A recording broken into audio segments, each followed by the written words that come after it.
Shalom, people. It is Friday. Yay. It's 2:18 in the morning. This is New Jersey Ride, and I am your brother from another mother, Brother DIK. Thank you for riding with me. I appreciate you. Those of you who are riding, and those of you who are not, well, you already know. I'll see you when you do join me, right? Um, Big up yourselves, everybody watching. Big up yourselves if you ain't watching. Shout outs to all rideshare drivers, Uber, via Lyft, and everybody else who's on the road right now. Cab drivers, limo drivers,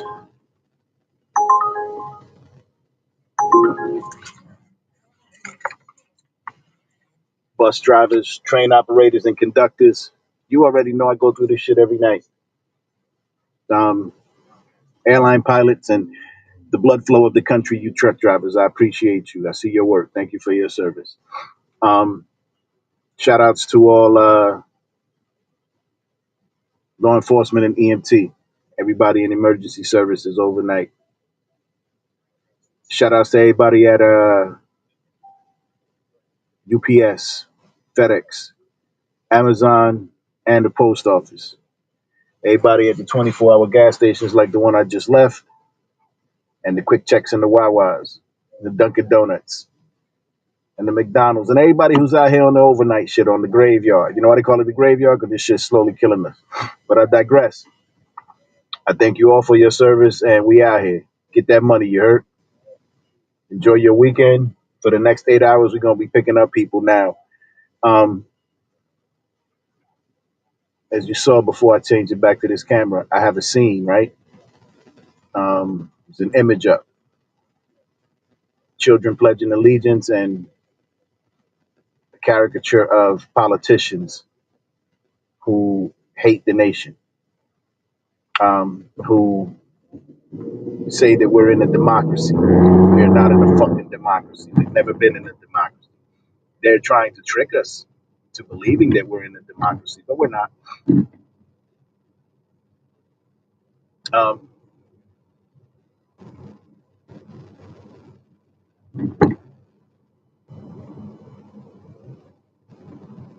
and just look at the picture, the image, and read the captions.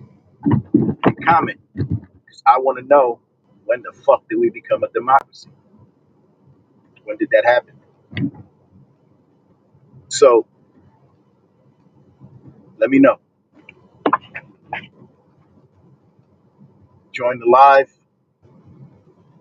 or call in if you don't want to have your face shown. I didn't want my face shown. I don't give a shit anymore. Fuck it. It is what it is. Um, but again, I appreciate you. And let's talk about it. Read that. Because we've never been a democracy. And by we, I mean this form of government that was established in this country by the people who founded it. I mean, that was, a couple hundred years ago. But that's what they intended. They never intended to democratize the republic. It is the fuckers who took over. And you people who believe on Mill Street in the politicians, you're idiots. You really are. And I did. I believed in them. I was a fucking idiot. I voted. I was part of the system. To stay on Mill Street. Couldn't tell me shit. I was law-abiding, tax-paying, NRA card carrier member, American citizen. I was the real deal. Um, Anyone who knows me knows that. But I've since, smartened up, realized that the game is rigged.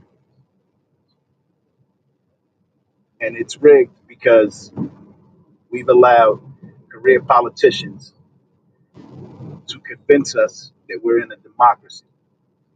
You remember, you see what those little boys are doing? They're pledging allegiance to the flag. Do you remember? A lot of you don't because you never pledged allegiance to the flag. If If I were president of the United States, I'd make everybody in this motherfucker pledge allegiance. And if you don't want to do it, you got to get the fuck out. You got to get out of the country. And I don't give a shit. If this goes for everybody, I would do that because you're here. You'd have to pledge allegiance to this country. You would have to. You have no fucking choice. I'm not telling you to renounce your God or your beliefs or any of that. I'm saying that while you're in this bitch, you pledge allegiance to this bitch. On Union Avenue. Then pick up Natalie on the left.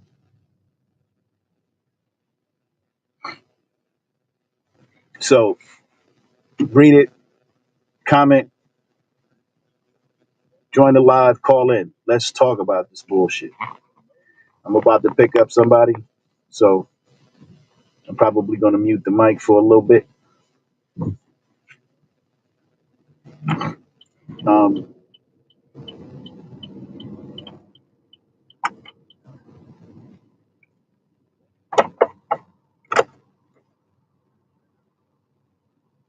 the left. We'll talk about it. Just comment, call in. Fuck it. We'll discuss it even with people in the car. I don't give a shit.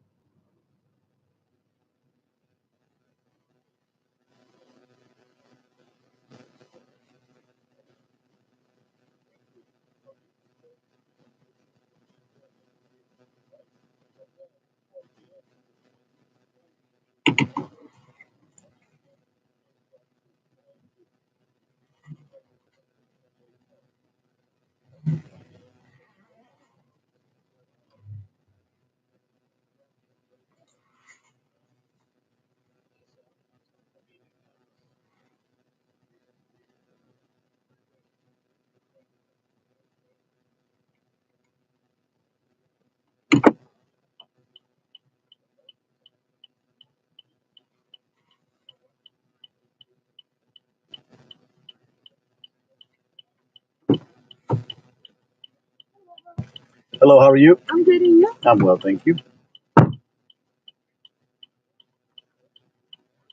Oh, now, have your pen? Yeah, it is 4017. Head to your drop off at 179 Orient Street.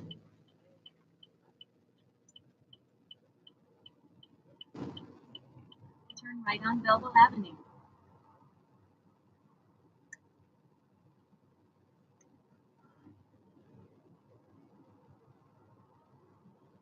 Use your seatbelt for your safety. Turn right on Belleville Avenue.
Mile turn left on Washington Avenue using the left lane.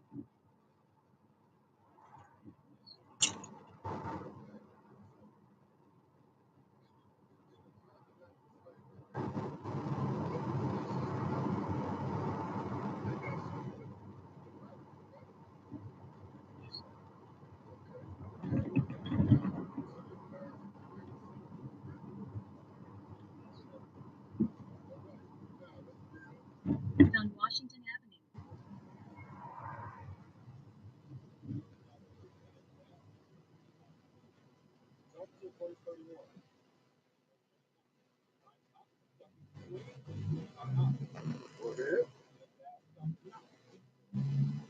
Now, when it comes to Nigeria, another nation of people come to Nigeria and were enslaving them and taking their resources. That's all. And then,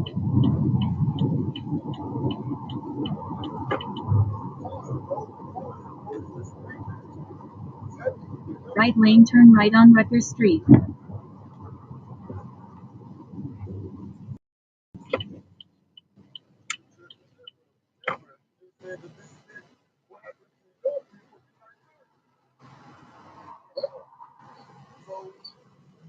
just being able based upon that, it seems like you may be a what?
Notice how everything that Moses said was going to happen, right?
Right. So in Christianity,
to people in Nigeria. And you can know this. Who's the our sins? Go to Acts 5. Who's the our sins? So Christ died for me and you, brother.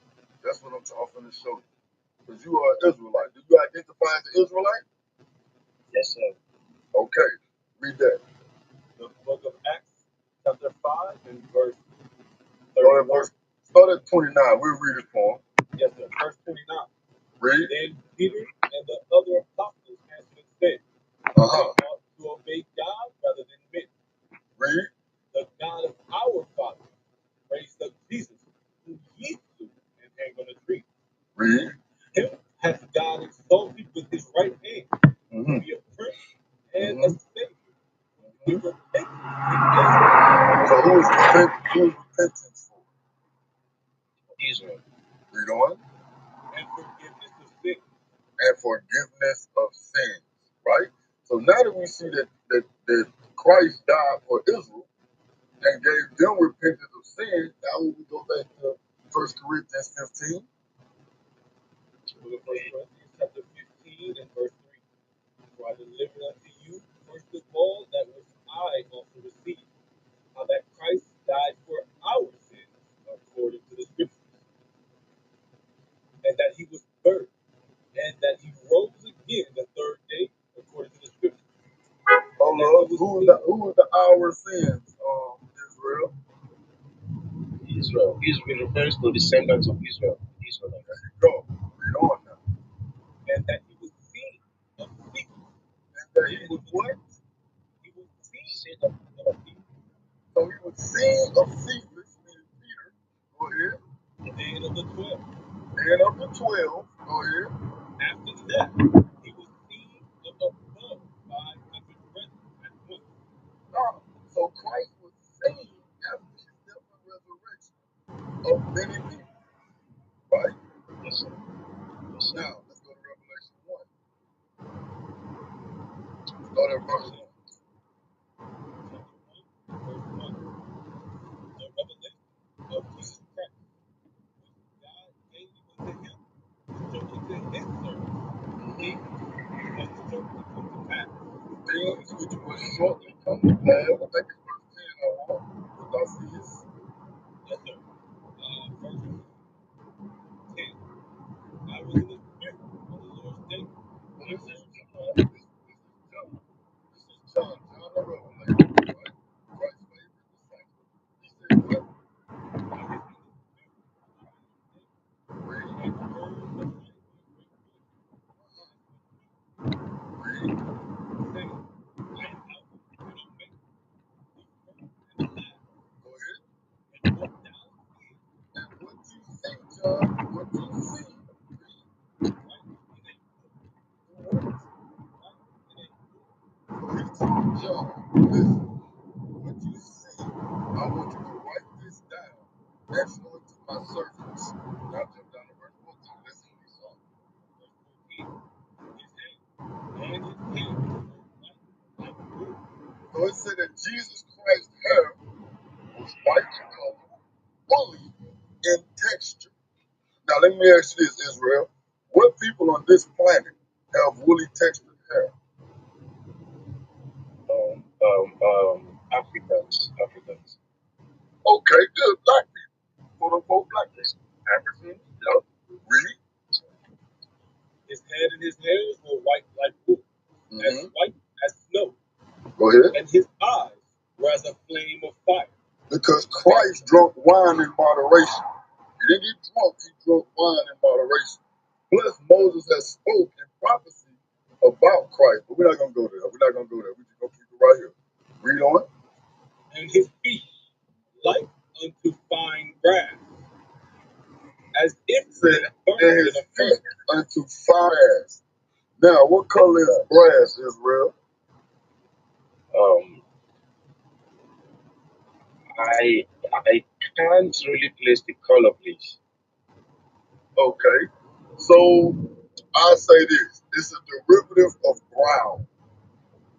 So, I don't know what kind of currency y'all got over there. You know about in America, they got the penny, right? You ever heard of the penny? Yes, sir. Yes, sir. Okay, so the penny is more or less the color that would be more suitable to brass, just so that you can kind of get an idea of what brass, the color of brass, okay? Yes, I get it now. Okay, you get it. Now read on. As if they burn in a furnace. As if they burn in a furnace. Now, if you burn anything in a furnace, Israel, what color do it turn? It gives a kind of dark browny color. It's black, like it. It's black. Like a brass. If you burn white rice, what color do it turn? Turns black.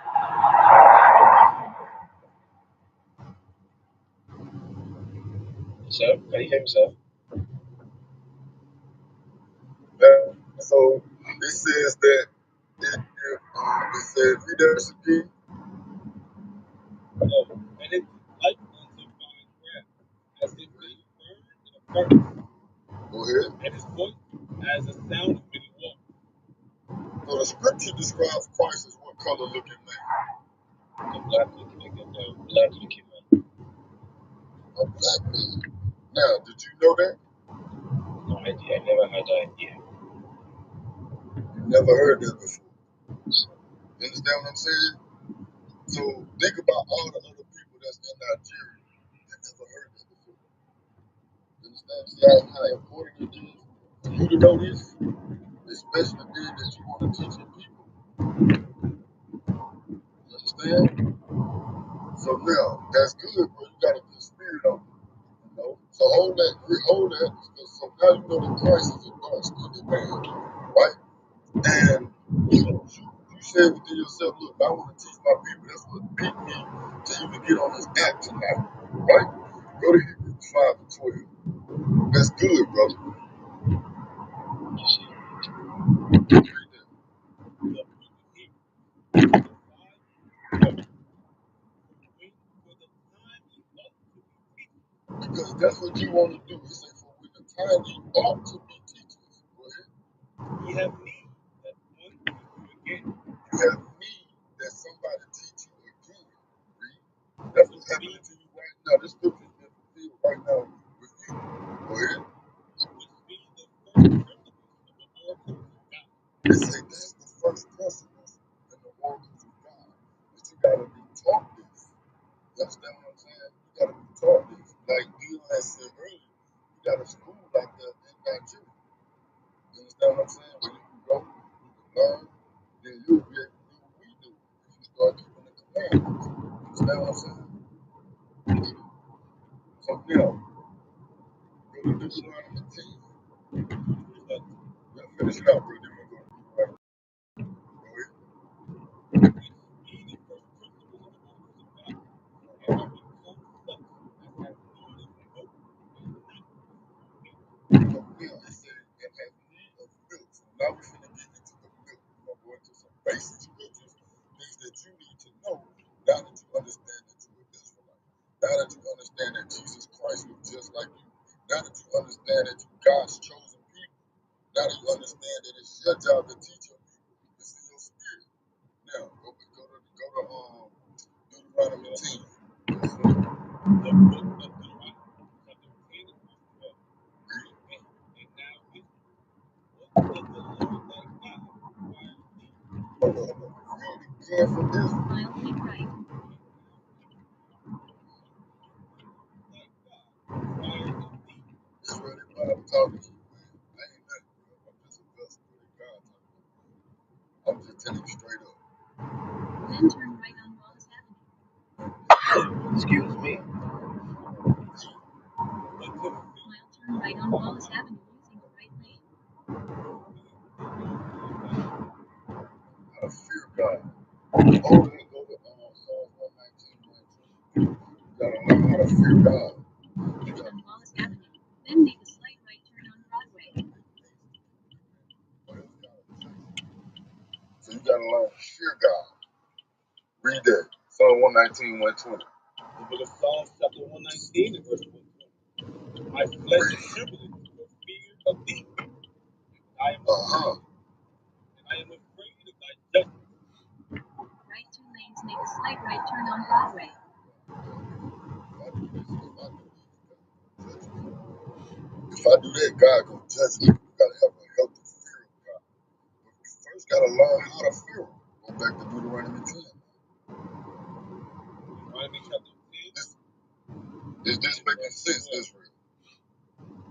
Yes, sir. It's making a lot of sense. All right, all praise to the Lord, bro. Read. And now what does the Lord thy God require of thee? But to So fear now the the question is, Lord. what does? So the question is now, what does God want me to do? I just got on this app. I found out I'm an Israelite. I found out Jesus Christ looked like me. What am I supposed to do now? Caleb, tell me what I'm supposed to do. To fear the Lord thy God. Okay, I gotta learn how to fear Him. I gotta fear His judgments. Read. To walk in all His ways. I gotta learn how to walk in the ways of God. 'Cause I don't know. I don't know how to walk in the ways of God. Read. And to love Him. And I gotta learn how to love God. I thought I loved God because I was trying to teach the people. But I was gonna be teaching them about a whole other God. Read on. And to serve the Lord thy God with all thy heart. Now you gotta learn how to serve God. Now you gotta learn how to serve God. You've never known how to serve the one true God, the God of Israel, the God of Abraham, Isaac, and Jacob. You gotta learn, brethren. Read on. To keep the commandments of the Lord. To do what? To keep the commandments of the Lord. Now you gotta learn to keep the commandments of the Lord.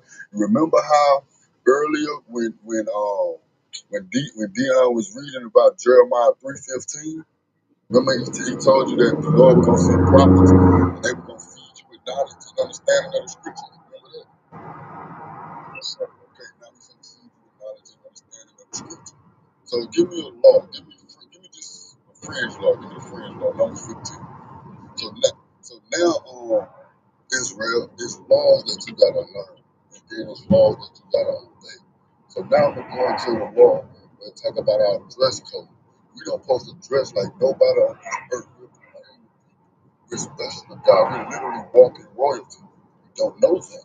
Read. The book of Numbers, chapter 15, verse 38. Go ahead. Speak unto the children of Israel. So this is only pertaining to us. It says, speak to the children of Israel. Read. And bid them that they make them fringes in the borders of their garments. And when you speak to them, Moses, let them know to make fringes in the borders of their garments. Read. Throughout their generations. Are we still generating Israel? We still having kids? So we supposed to still be keeping this law. Go ahead. And that they put upon the fringe in the borders a ribbon. His chosen royalty on earth, the universe. Listen, I'm giving you a dress code that don't pertain to nobody else but you. And with that, and with me giving you that, is for you to keep my commandments. It's for you to look upon it that you keep my commandments. Read on. And it shall be unto you for a fringe. And this is why I want you to do it. Go ahead. That ye may look upon it and remember all the commandments of the Lord. Why would he tell us that we got to remember all the commandments of the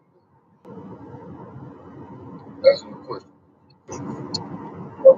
Okay, well, we're meant to keep all the commandments of the Lord, that we do not seek after our own hearts and our own eyes. Good. Meaning what? We was going to forget the commandments of the Lord. So he said, look, man, put these fringes on. And I want you to wear them forever because there's going to come a time when you Israelites forget who you are. Understand? Read on. And do them, and that ye seek not after your own heart and your own eyes, after you used to go a whoring. So now we see that God just gave us a divine dress code. So we're supposed to dress with fringes and a blue ribbon of blue on the fringe. You understand that?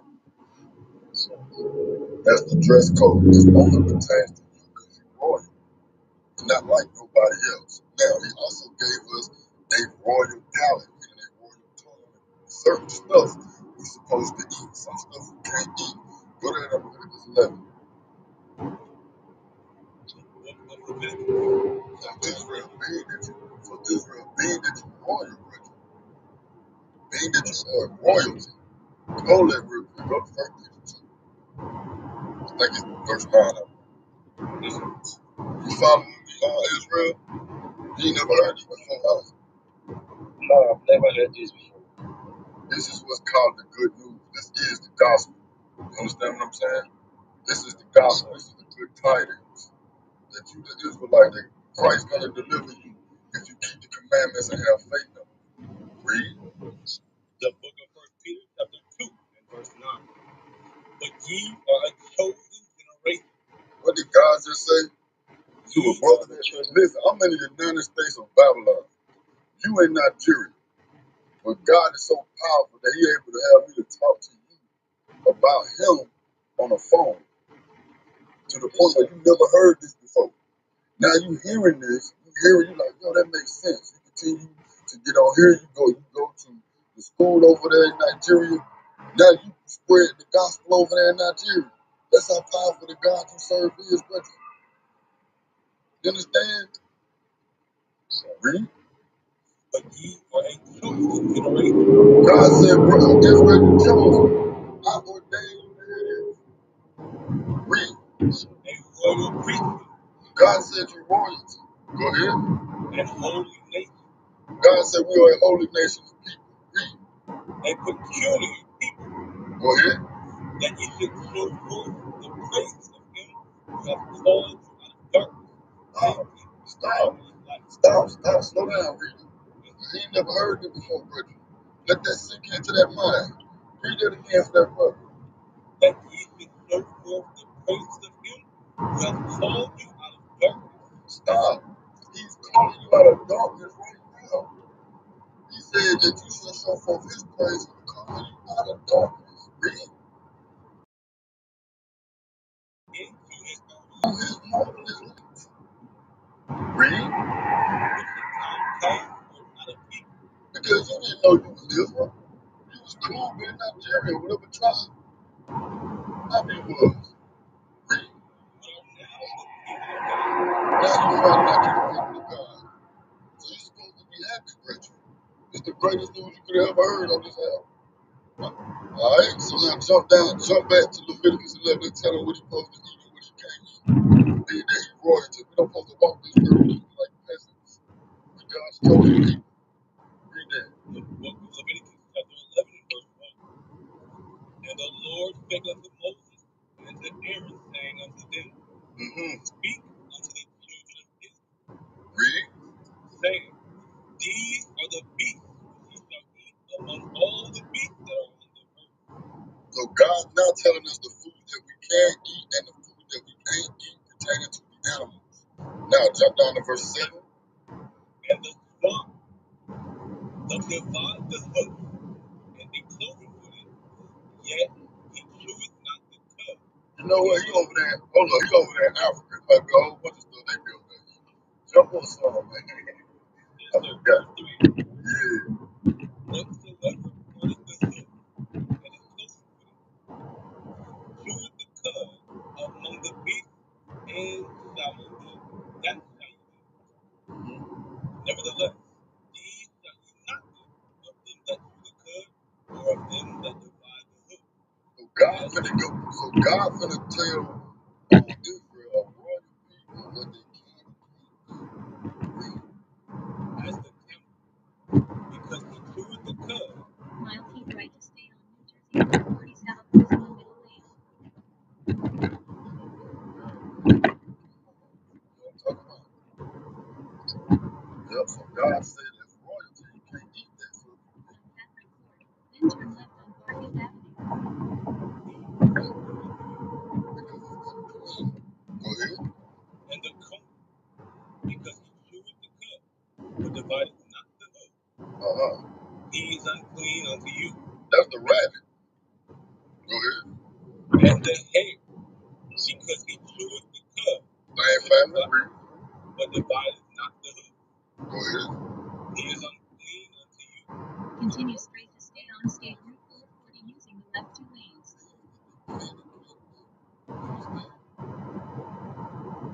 Straight to stay on State Route 440. The hoof, and be close, yet he cheweth not the cud. He is unclean unto you. So let me ask you this: you know what swine is? Yes, sir. What is swine? Okay. Like let's say the pigs. The pig, the meat, whatever. Good, good. Turn left on 5th Street connection.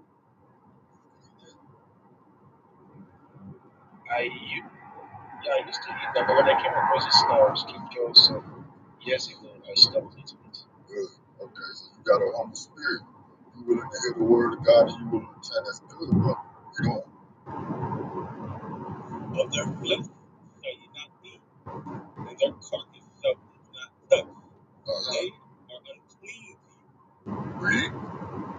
These shall ye eat of all that are in the water. So now God goes to telling us what we can eat and can't eat. This in water, rivers, oceans, things of that nature, seas. Read. Whatsoever hath fins and scales in the water, in the seas and in the rivers, them shall ye eat. And all that have not fins and scales in the seas and the rivers, of all that move in the water, and of any living thing which is in the water, they shall be an abomination unto you. So God said if it don't got fins and scales, it's an abomination unto you.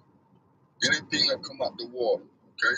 So moving forward, if there's anything that you eat that come out the water, if it don't got fins and scales, do not eat it, okay? So why? Because you're royalty. You don't eat like peasants. You eat the best foods, you know what I'm saying? God created all these creatures, and He's telling you what you can and can't eat. All right? Read on.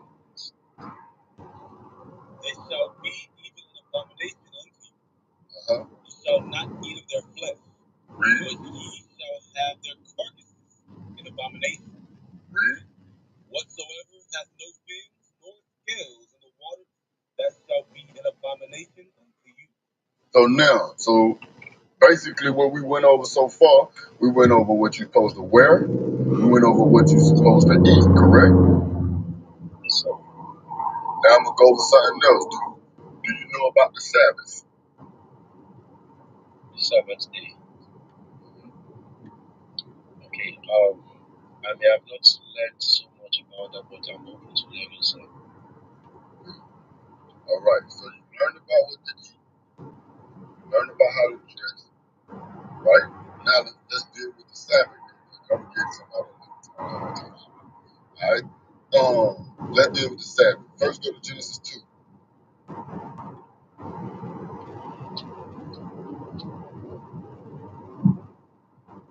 Start at verse 1. I'll turn left on 5th Street connection using the left lane. And the earth was finished, and all the host of it. And on the seventh day, God ended his work which he had made, Read. and he rested on the seventh day from Uh-huh. all his work which he had made. So God rested on the seventh day. Keep reading. And God blessed the seventh day and What did sanctified God it. do after? What did God do? And God blessed the seventh day. He blessed the seventh day. You understand? So God blessed the seventh On 5th Street connection. day.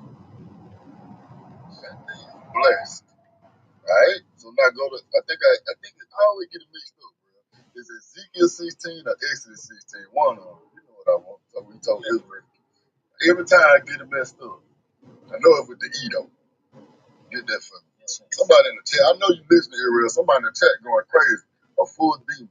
You know what I'm saying? Because we know when the word of God coming out and they really listen, Satan trying to take the word from them. This dude K-Mo tripping in the chat.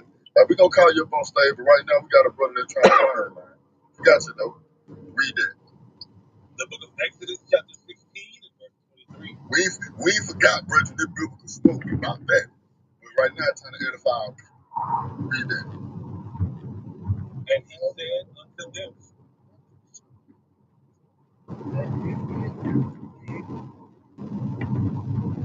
So wait your turn. Wait your turn, Kay. I knew you were gonna do that too. I knew you were going to. I knew he was going to do it, Shamir. Hey, no. Look at it. Mile keep right onto East 5th Street. Hey, put him back in a box until he said deal with the rest. Alright. Now Israel. You believe in book, don't you? I believe so. Okay, let me show you something real quick. Let me just show you how powerful that book is. This is how I know you listen. This is how I know you really trying to change your life, bro. Watch this. Go to that Mark real quick. Then we're gonna jump right back to the Sabbath. The book of Mark, chapter 4 and verse 8. Onto East 5th Street. The word is sown. So right now, Israel, the word is being sown. I'm in America, you in Nigeria, but the word is Make a slight right turn on Cottage Street. when they have heard, that's you right now, Israel. You listening, you paying attention, you write down the scriptures. When they have heard, go ahead. Big right turn on Cottage Street. Hold up, read it again for me. But when they have heard, Satan cometh immediately and taketh away the word that was sown in their heart. So Israel, what just happened? I've been transformed. So as you was listening, Turn left on Orient Street. Smoked up in me. as we were reading these scriptures, you was listening, and then somebody tried to come and disrupt you. Who was that? Okay. That's I think that's the spirit of distraction, sir. That's the spirit of Satan. That's why I read the scripture so that you can understand it. That lets us know you're truly listening and that we got to spend that time. On Orient Street. Then drop off Natalie. Let's get back into this Sabbath. Read that in, I think it's Ezekiel X. Call it for me, bro. You call it what time you remember. The book of Exodus, chapter 16 and verse 23. You all right. Exodus. All right, Exodus. And he Go ahead, said bro. unto them, this is that which the Lord hath made. Uh-huh. Tomorrow is the rest of the holy Sabbath unto the Lord. Natalie. I couldn't see the number. No, you're Sorry. fine. Thank you so much. You're welcome so Have a much. good night, okay? You as well. Exodus 31. Yes, ma'am. Thank you. That's it. Exodus 31. See, I know 16 and I know it's in there. Come on, brother. No, you good.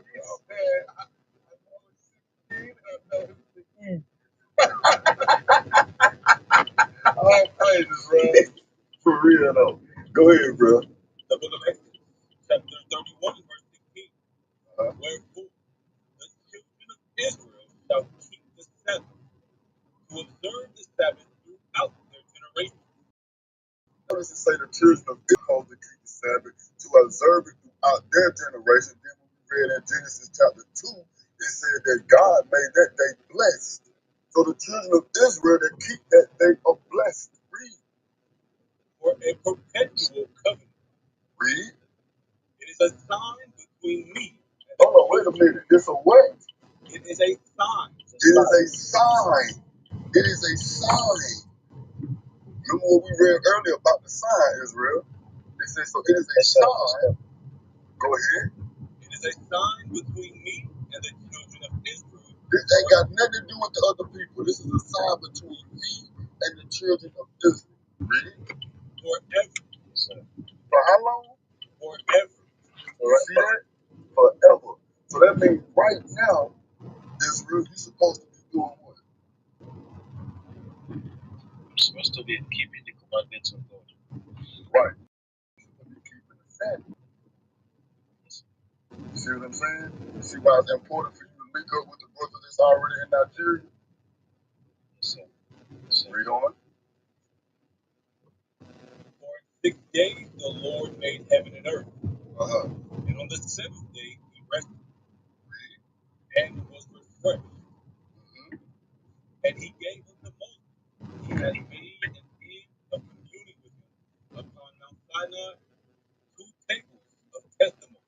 That's it. Tables of stone. That's it. So that's the Sabbath. So let's now go to Exodus 16 and tell him what he can do in can't do on the Sabbath, then I land my plane if that's a question. Just I don't want to overload. Read that. The book of Exodus, chapter 16, verse 23. And he said unto them, this is that which the Lord hath said. Read. Tomorrow is the rest of the holy Sabbath unto the Lord. Bake that which you will bake today. Read.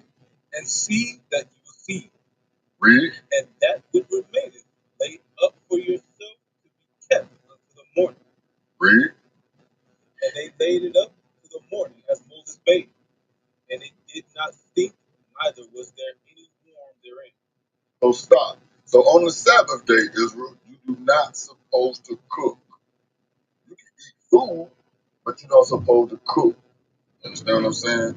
You can, like, over here, I eat sandwiches, cereal, things of that nature. I don't cook on the Sabbath. God told us not to cook on the Sabbath day. All right. So on the Sabbath day, Friday, sundown,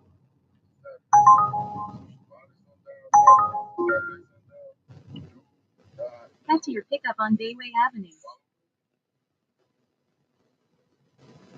Can y'all hear me? Am I breaking up? Yes, sir. Okay. Israel, can you hear? Oh, you probably got bad reception. No say you're gonna try to stop him now. All right, we just gonna keep going. Go back, give me that in Nehemiah about buying and selling. The book of Nehemiah, chapter 10 and verse 31. And if the people of the land bring ware or any victual on the Sabbath day to sell, that we would not buy it of them on the Sabbath or on the holy day, and that we would leave the seventh year an exaction of every day. So we don't supposed to cook on the Sabbath. We don't supposed to buy and sell on the Sabbath. All right, well he fell out, man. Dang, I'm gonna wait till he come back on and then I'll follow up with him. But there's somebody in the chat talking, man. Let me get this dude up here real quick, y'all. Hey, Mr. Caleb. Yes, sir. I just had a quick question. How long have you started? Hold on, Kate. I think 7 right before you, man. Thanks, 7. Go ahead, 7. Yeah, yes, sir. Thank you for giving me this moment. Yes, sir. So I just had a question. So in Matthew, I think I put it in there. It's Mark 18. Turn right on West 7th Street. Dash 19, where Jesus says that, as far as eating the food part, what is that about? I'm just trying to get, not to say that On West 7th Street. Then turn left on Avenue C. And Matthew 15 isn't talking about eating all food. That's not what that's talking about. I said Mark Because remember, Mark 7 and Matthew 15 are On Avenue C. Then turn left on North Street. I'm going to just really quick. We're going to look at the beginning, look at the middle, and then look at the end. Chapter 15 and verse 1. Then came Jesus, scribes and Pharisees, which were of Jerusalem, saying, why do the disciples transgress the tradition of the elders? For they wash their hands when they eat bread. For they wash not their hands when they eat bread. Wait. So it says they don't wash their hands when they eat what? 7? Yeah, no, sir. What I was saying that when I read Mark, I'm talking. I understand. I understand. What we're doing right now is we're getting context. Got it. We're getting context. That's all we're doing right now. It says they don't wash their hands when they eat what? Yeah, when they don't eat bread. Right, because that's what's going on right now. And the Pharisees were trying to accuse them of breaking the commandments of men. That's what this is about. The commandments of men. Read on.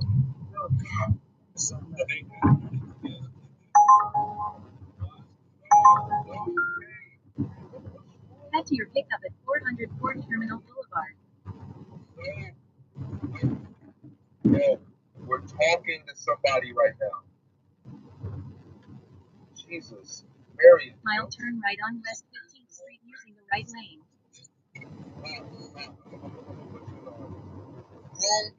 Lee, man. Grown ass man. I want to say something. Yeah, master. He sounds like Igor. Y'all remember Igor? Igor?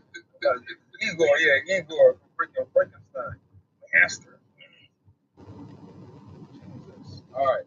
Yeah, I wasn't trying to clown you, but bring it on yourself. All right. Read it. Go ahead and read it again. On West 15th Street. He answered and said unto them, why do ye also transgress the commandment of God by your what? By your tradition? So they transgress the commandments of God. So we have to think about it. Let's put this all into perspective. Mile turn left on Avenue East. Okay, the food that they're eating here is bread. It's not pork. It's not camel hump. It's not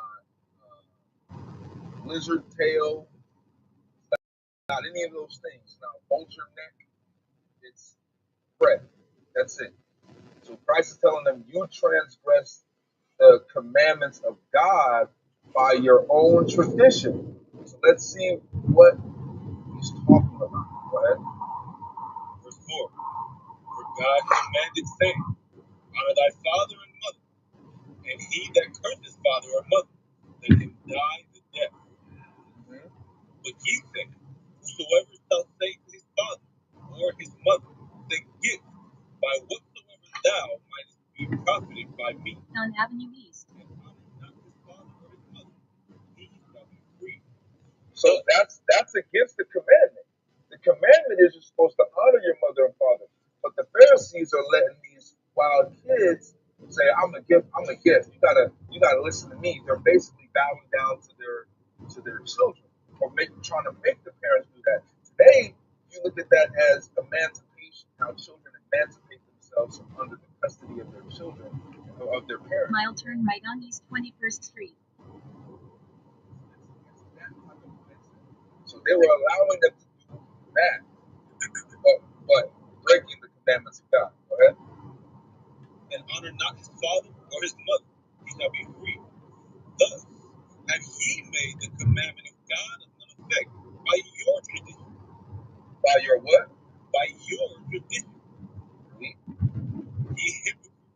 Well did he say it, prophesy of you, saying, On East 21st Street. their lips, but their heart is far from me.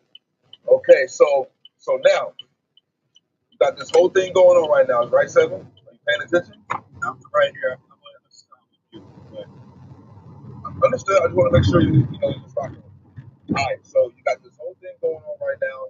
They are upset with the Pharisees are upset with the disciples because why? no, because What was defiled to them?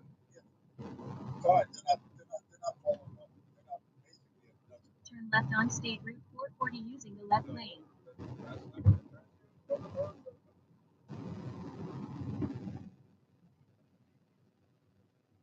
That's not what they're upset about. Jump back up.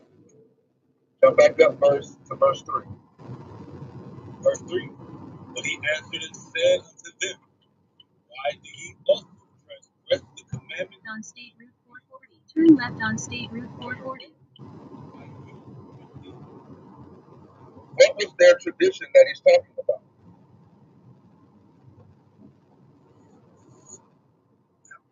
This is where what I can't have to explain. Tell me what it is. I got you. I just want to make sure that you're rocking with me. If you're not, that's fine, brother. I got no problem. Sure. So yeah, it's not catching that right. Okay. I got you. So read verse 2 again. Read verse 2. Yes, sir. Why do thy disciples transgress the tradition of the elders? The what? The tradition of the elders. No, the commandments of God. The elders. So they're accusing the disciples of transgressing the traditions of the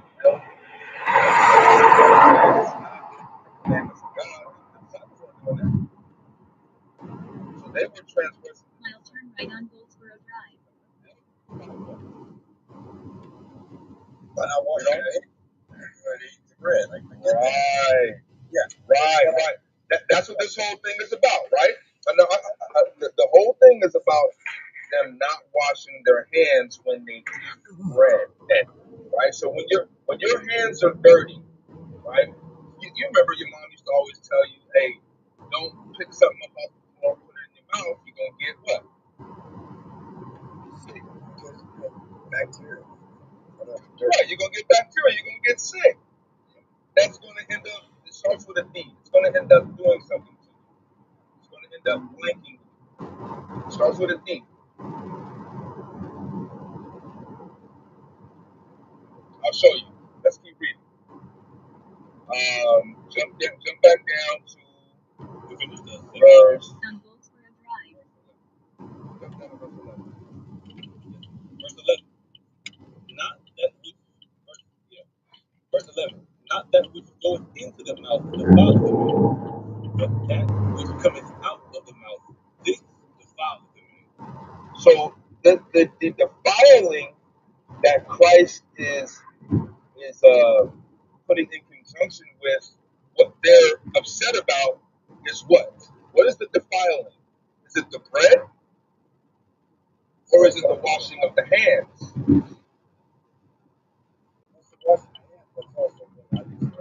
No, we can't add to it now, Seven, because that's not what he's talking about here. He's not talking about meat. He's not talking about chicken, because the food wasn't even flesh. It wasn't even animal flesh. It was flour. It was ground down wheat made into flour, and they made bread. It wasn't even animal flesh. So you can't add that to it. You can't add poison ivy to it.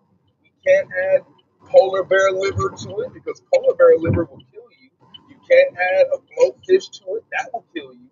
You can't add none of that stuff to what he's saying. He's strictly talking about hands being washed. Read verse 10. I'm sorry. Verse 9. Verse 9. Verse 9. But in vain they do worship you, teaching for doctrines the commandments of men. What is the commandment of men that he's addressing?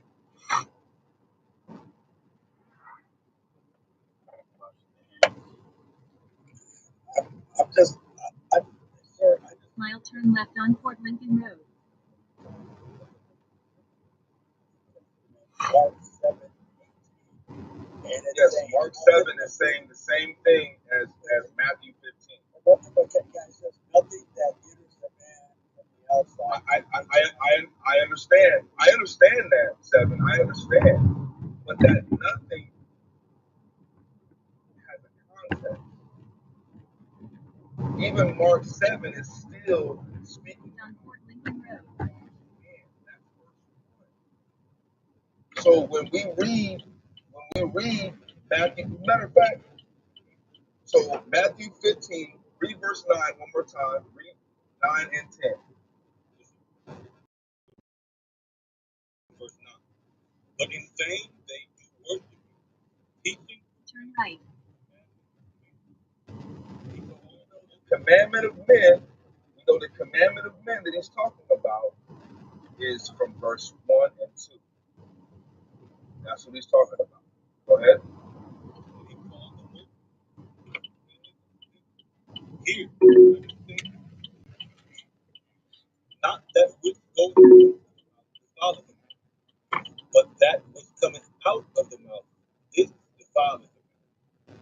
Right. So now he's going into what? That the Pharisees were hypocrites because they break the commandments of God. Not washing your hands doesn't defile you. Doesn't defile your soul. Harmony. Of spiritually, it's the commandments that they break. And he gave an example of them allowing the children to tell their parents, "I'm a gift, and you have to let me be free, let me go free." That's one of the Harmony. commandments that he's going into, that he's talking about, that they break. Okay, the defilement still goes into not washing your hands because he's not They have not entered into, Yes, like, ma'am. even if you were to think, well, the new I will. covenant, How are you you? can do whatever you want. Christ is still alive. He hadn't died yet. Remember, that wouldn't even make any sense. You know? Then came his disciples and said unto him, knowest thou that the Pharisees were offended after they heard this saying? But he answered and said, Your seatbelt for your safety. Jump down to verse 19. Verse 17. Verse 17. Do not ye yet understand that whatsoever entereth in at the mouth goeth into the belly, and is cast out into the draw? Hey, Seven, you got kids? Yeah, I do. I got one of them on here right now. He's the one that brought me. His name's Grace. Okay. So I'm assuming he's older, right? But when he was little, he probably stuck his hand all in everything, probably put it in his diaper and then stuck it in his mouth and everything else, right? Yeah. You weren't too concerned because he go whatever he just ingested or whatever, Lord's will is nothing dangerous like Adam, right? He just gonna pull it out. His hands is dirty, he's sticking his hands in everything. Little kids get sick, they got the snotty nose or whatever, but then they end up just pooping it out. All right. Yeah. And that's what Christ is saying. He's not talking about anything like as far as a food source or a substance. He's not talking about that. He's still talking about washing hands, and I'm gonna show you. But those things which proceed out of the mouth come forth from the heart. Turn right on Fort Terminal Boulevard. Why? They break the commandments of God to keep their own traditions. That's the comparison that he's showing you. And that tradition On Fort Terminal Boulevard. For out of the heart proceed evil thoughts, murders, adulteries, fornications, thefts, false witness, blasphemies.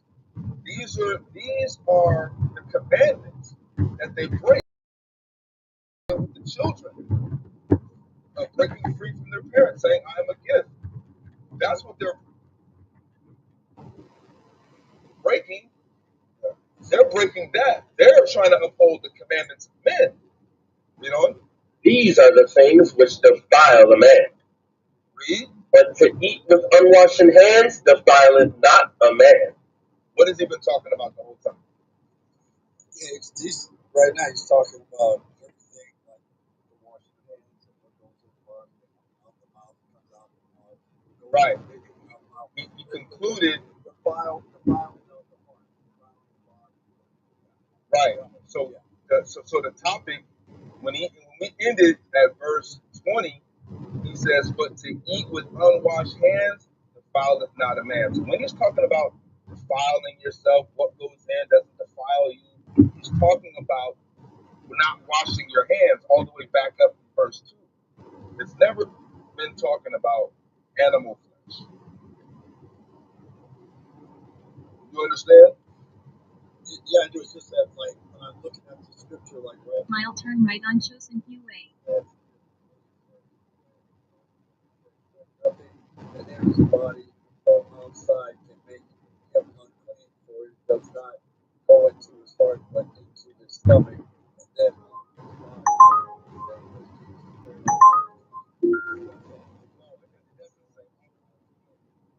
well, I'm reading this right now. I can take it. Okay. What scripture are you reading from? I'm reading On from. Chosen Few Way. Okay, so 7. Let's make this make sense now, right? So Christ is under the old covenant at this point, right? Yeah. Okay. Under the old covenant, right? I'm going on up. Turn left on East 40th Street. Were they allowed to eat unclean animals? No. Okay, now On East 40th Street. No. Did he teach people to break the law? No. So he would not be telling them that they can turn right on Avenue East. I'm pretty sure you have a newer translation. The differences between these newer translations is that it's a thought for thought translation. It's not a word for word translation. Yes, sir. On Avenue East. We are reading from the King James Version 1611 authorized version Bible because King James translated from Hebrew and Greek scholars from it's basically like it says it's a word for word translation. These newer translations, they translate the Bible, right? They may use some of these older texts like the Masoretic or whatever, but they're using the King James. They're doing like an English to English translation, to a more modern English translation, which now it's someone's opinion or how they see it. Now that's the scripture. When we clearly see in Matthew chapter 15, it mentions nothing. I'll turn left on East 48th Street. Whoever translated that, they entered food inside of there. And it was never talking about food. That's not even the subject at hand. Well, even in that chapter, it says they were eating bread but couldn't wash their hands. So, the context it was talking about clean food. You have to understand that Shamir says this all the time. Context. This is Jews speaking to other Jews who taught the law. You understand what I'm saying? So if you include that Christ includes all food, that would On East 48th Street. you read 1 Peter chapter 2, verse 21, it states that there was written down in his mouth. You understand? Yeah, it's certain. With respect, I don't have my reading glasses, but I'm not trying to, but, you know, if you can do me a favor, is it possible you could send me the scriptures that we've been going right to my message thing so I can just have to go over it if that's possible? If you go to the chat, somebody's been keeping note the whole time. All right, that's cool. I'll go to the chat here. Thank you. But if I may, Shamir, it's the first Peter chapter 2, verse 21. On East 50th Street.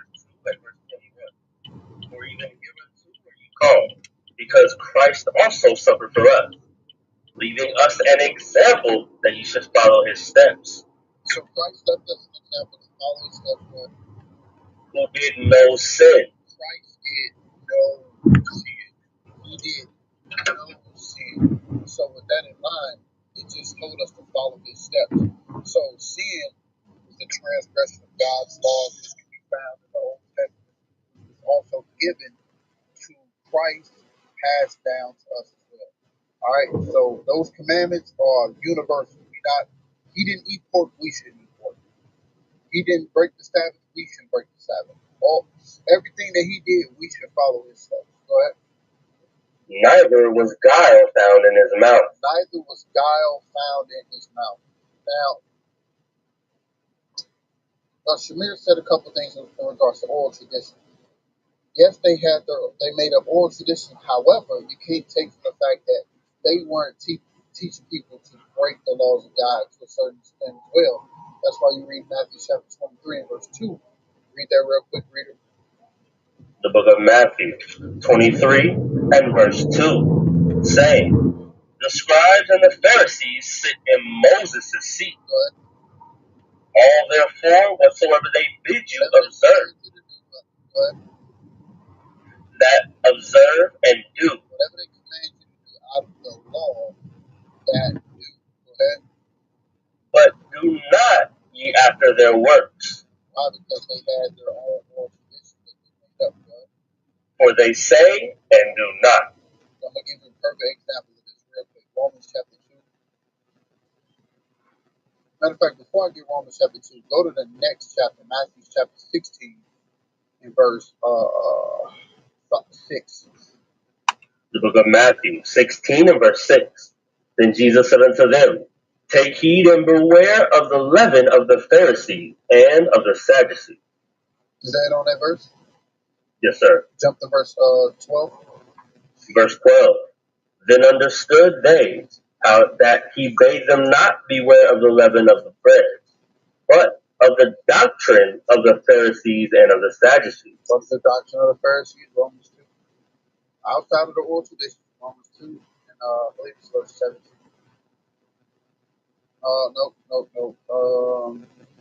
Verse 21. Romans 2 and verse 21. Thou therefore, which teachest another. Mile turn left on John F. Kennedy Boulevard. Whatever they say, do it. You understand? However, this is what they do. Thou that preachest a man should not steal. Dost thou not steal? Thou that sayest a man should not commit adultery. Dost thou commit adultery? Thou that abhorrest idols. Dost thou commit sacrilege? This goes right back to what you brought out earlier. They were hypocrites who put their oral traditions, the traditions of man, which is talked about in Matthew chapter 7 and Matthew chapter 15, over the laws of God. You understand? Which was, in that context, eating food with unwashed hands, which they considered defiled hands. You understand? On John F. Kennedy Boulevard, then turn left on West 49th Street. Turn left on John F. Kennedy Boulevard, then turn left on West 49th Street. The Pharisees taught the law, Christ taught the law, Christ kept the law. The Pharisees were hypocrites and put their oral traditions over. So even within context of that chapter, On West 49th Street, then drop off Kahomey. not about the law, but about oral traditions. All right, I mean my mic. I got it. So, thank you, sir, because that makes all the sense in the world when you look at it. I mean, they're taking all the scriptures, everything I look at, you know, like I had prostate,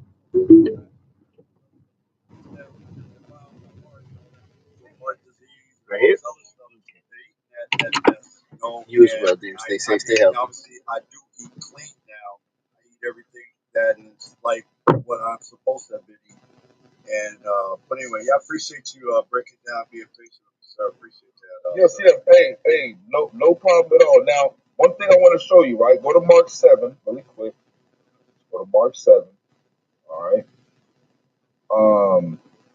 And I want you to give me where it says, meat defileth not a man.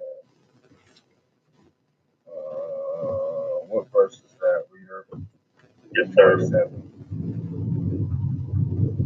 I want to show you something because this is what people will do, not putting things in its cultural context.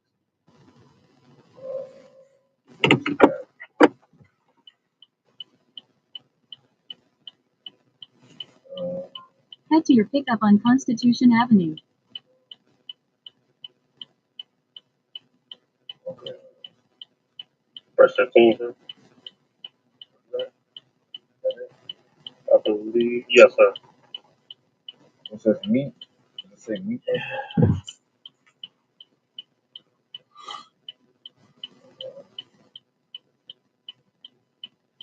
Verse 19. No, I don't. Yeah, verse 19 is where it's at. Yes, sir. The book of Mark 7 and verse 19. Because it entereth not into his heart, but into the belly, and goeth out into the draught, purging all meats. Purging all what? All meats. Okay, so here's where Christians will start tripping out. They'll say, see, it says all meats. It's not talking about animal flesh. Jump back up to verse 2. Verse 2. And when they saw some of his disciples eat bread with defiled, eat bread with defiled, that is to say, with unwashed hands, they found fault. So in the Bible, meat can be anything that's edible. It's not talking about animal flesh every single time. We know that from Genesis chapter 1, where it says, I gave you every herb-bearing seed for what, 7? Go to it. Read it. Verse 7, Go right to it there? really quick. No. Go to Genesis 1:29. Oh, yes, sir. It said what, 7? No, I'm just listening, sir. I just took my phone off you. Sorry. Okay. No, it says, so let's see what the Lord calls plants. what they called it at this Up on Constitution Avenue. translators, translated this in the 1600s. The word meat just meant any kind of food, anything that could be edible. Sometimes it did mean animal flesh. A lot of times it didn't. Sometimes it would say flesh. Sometimes it would say meat. Sometimes meat can mean anything. Let's read. Genesis 1 and verse 29. And God said, Behold, I have given you every herb bearing seed, which is upon the face of all the earth, and every tree, in the which is fruit of a tree, yielding seed. To you it shall be for meat. For what? For meat. So herbs like plants, lettuce, vegetables, those things, that's called meat in the Bible. Now let's see if bread is called meat. Leviticus 2 verse 4. The book of Leviticus 2 and verse 4. And if thou bring an oblation of a meat offering, bacon of a meat offering, Go ahead. bacon in the oven, it shall be unleavened cakes of fine flour. Wait, it shall be what? Unleavened cakes of fine flour. Wait a minute. Hey, what's cake? What's unleavened cakes? Seven. Mile turn right on Avenue East.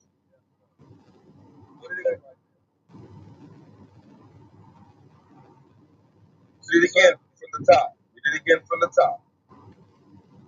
And if thou bring an oblation of a meat offering. Of a what offering? A meat offering. Go ahead. Bacon in the oven. It shall be unleavened cakes of fine flour.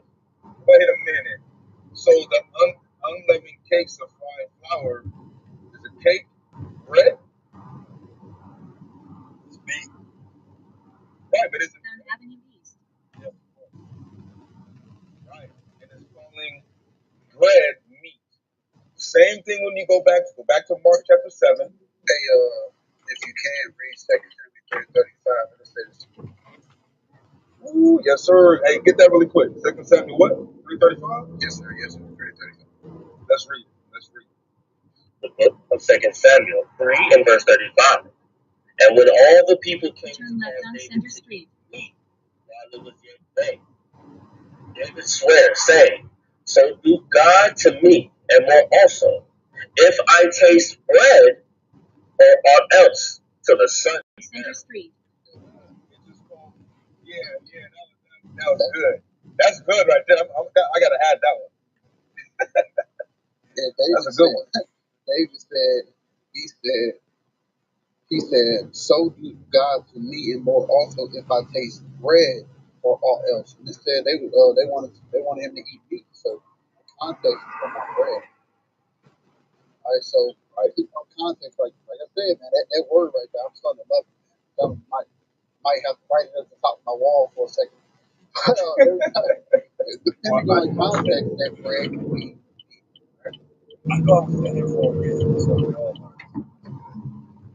Yes, sir. Yes, sir. And it's good, man. I like your spirit. You was here yesterday. You talked with Deacon FPL. Yeah, but awesome. Keep right onto Chosen View Way. That spirit, I basically, when we were praying over me is working. I was a terrible person, and I'm a lot, humbler and everything like that, Onto Chosen View Way. Christ is not telling people to eat. And as a matter of fact,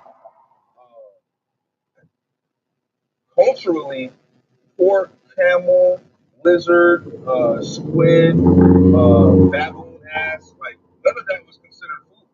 Yeah, exactly. Like it's culturally, it's just not considered food. Just like here in America, dog, cat, roaches, vulture neck, none of those things is considered food in America. Mile turn left on Goldsboro Drive. Only use that scripture when it's time to justify eating pork, shrimp, Yes. crab, stuff that they eat like a delicacy. like the bottom feeders of the earth. And back then, they consider eating stuff like that. Yes. Hey, matter of fact, watch this. Go to Luke 15 and 14. Go to Luke 15 and 14. Watch this. I'm going to show you that it was never considered food. Never. So when it says, so whoever On Goldsboro Drive. Cleaning all foods, right? That you know that they did it wrong. You know that it is someone's opinion of what it means, because culturally none of that was even considered food, right? No Christian is fighting to eat dog paws, right? Nobody. Turn left on Flagship Street. 5-piece nugget. Let me get a 6-piece nugget with extra barbecue sauce. And they say, here you go, sir. And On Flagship Street. you would flip your SH. You would go crazy. You would probably throw the bag at him. Turn right on Constitution Avenue. Administration to close this restaurant down. No, nobody's fighting to eat mice. Why? Because we know that that's not what it's talking about. That's not considered food. You got that in Luke? The book of Luke. On Constitution Avenue. Then turn right. When he had surveyed, there was a mighty famine in that land. And So he now this is about the prodigal son. We know the story of the prodigal son. Got his inheritance. He took off. He spent it all, and now he's in a place of desperation. Right? It's a parable, but listen to the parable. So when he spent all that he had, and he arose, and there was a mighty what? a mighty famine in the land. There was a mighty famine in the land. It's a To stay on Constitution Avenue. Then pick up Sarah.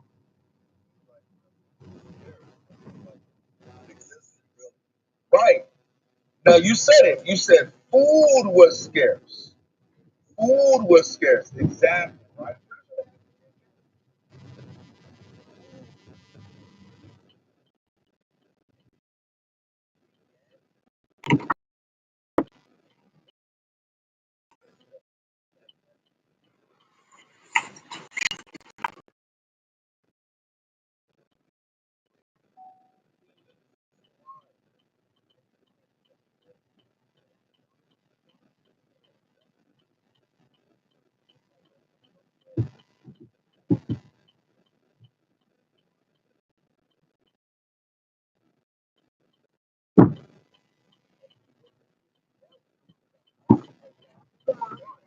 Good morning.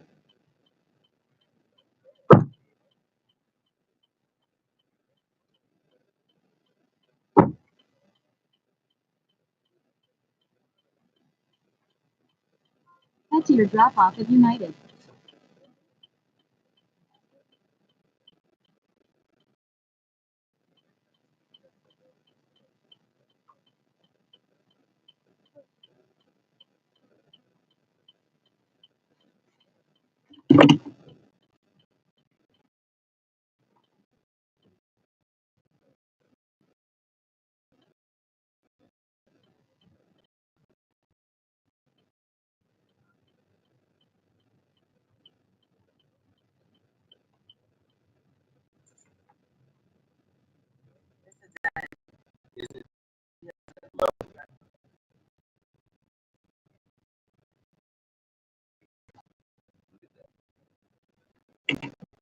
On Constitution Avenue. Then turn left on Flagship Street.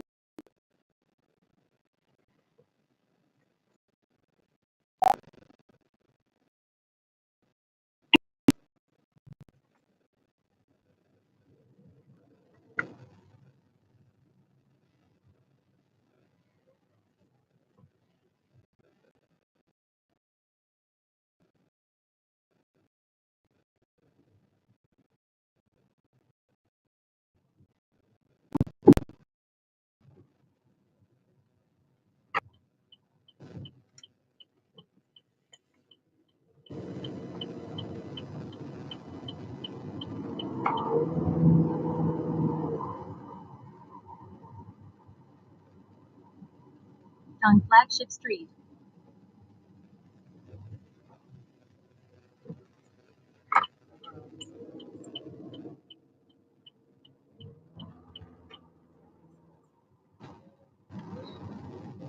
Turn right on Goldsboro Drive.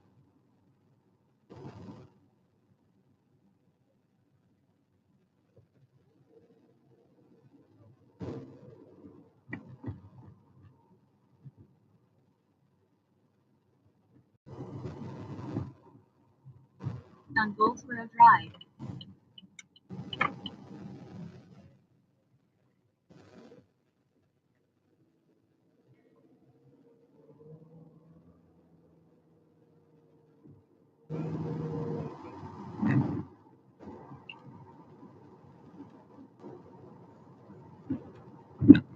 Mile turn right on State Route 440.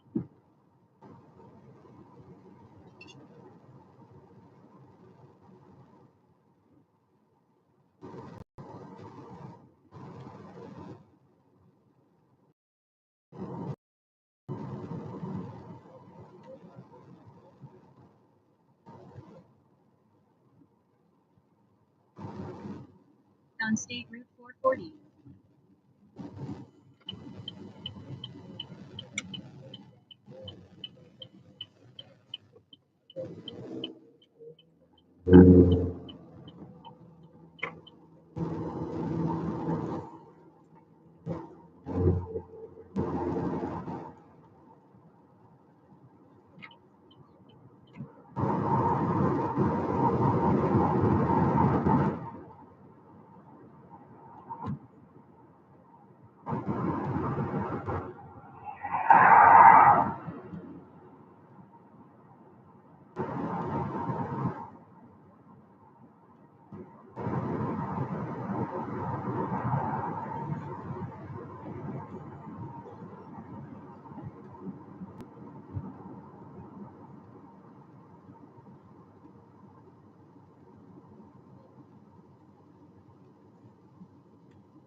Toward I-78.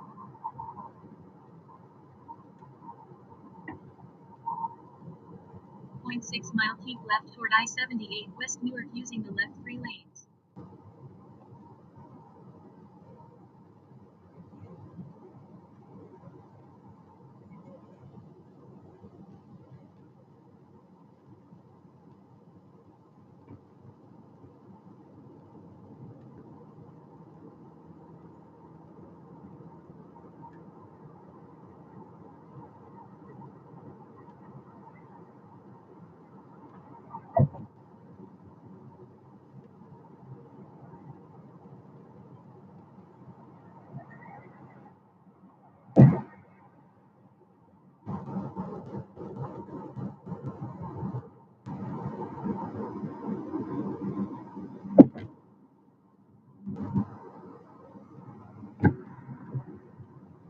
Toward I-78 West Newark.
directions. In 2 miles, keep right to stay on I-78 West.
Mile, keep right to stay on I-78 West using the 8th to 9th lanes from the right.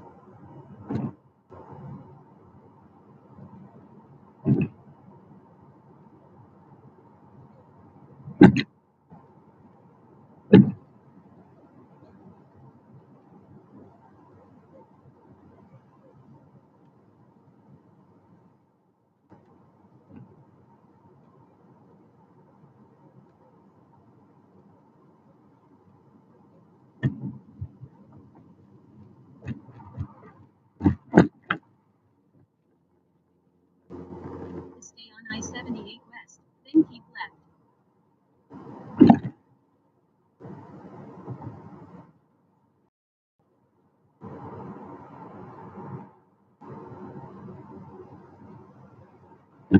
Mile, keep left toward US. Highway 1 south using the left 2 lanes.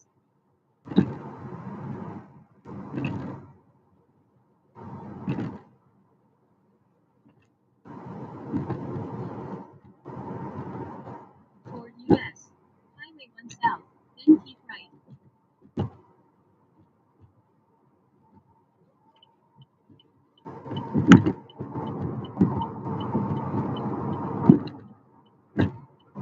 Toward US. Highway 1 south, then keep left.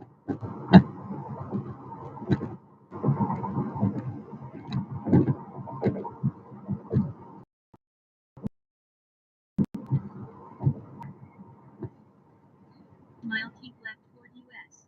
Highway 1 using the left lane.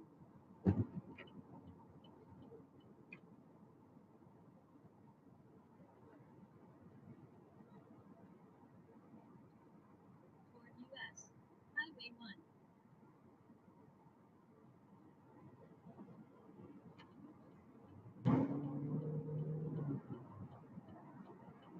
To stay on US. Highway 1 south.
Mile keep right on express road using the right lane.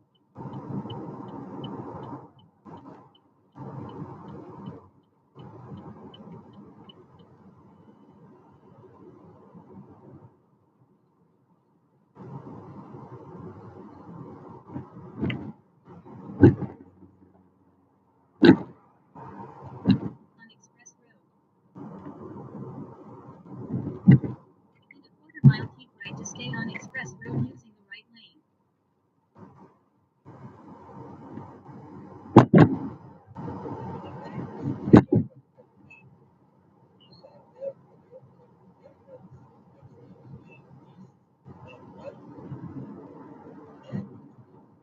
To stay on express road.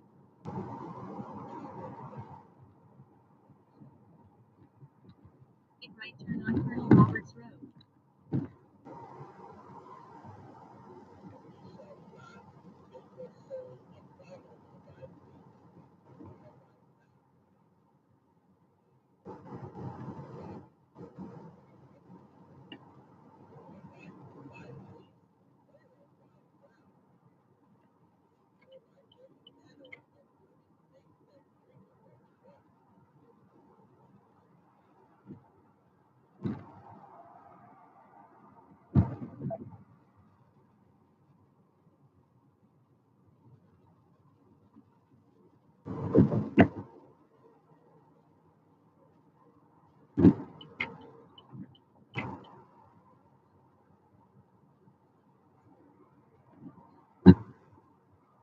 Mile make a slight right turn.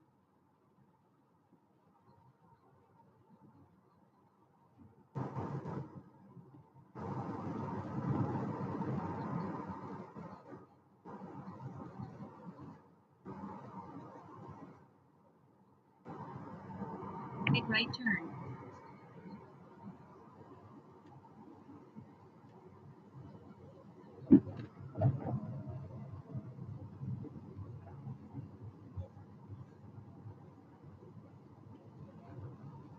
Mile drop off Sarah. Premier or economy access, man?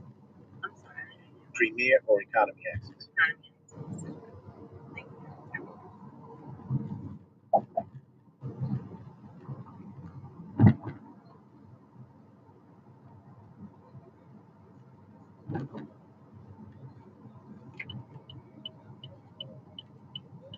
Sarah on the right.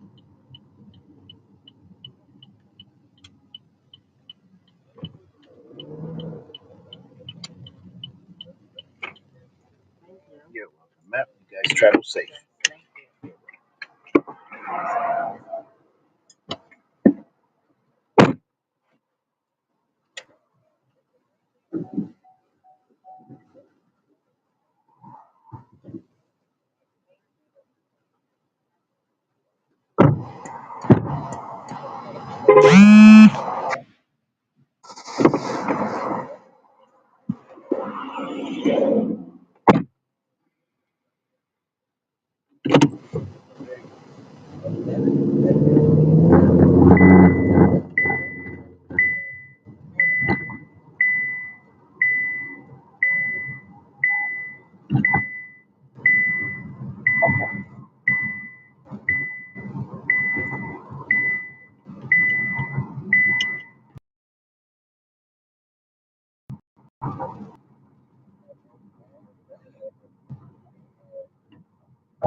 Hello, I'm Dane, and this is Dan Explains.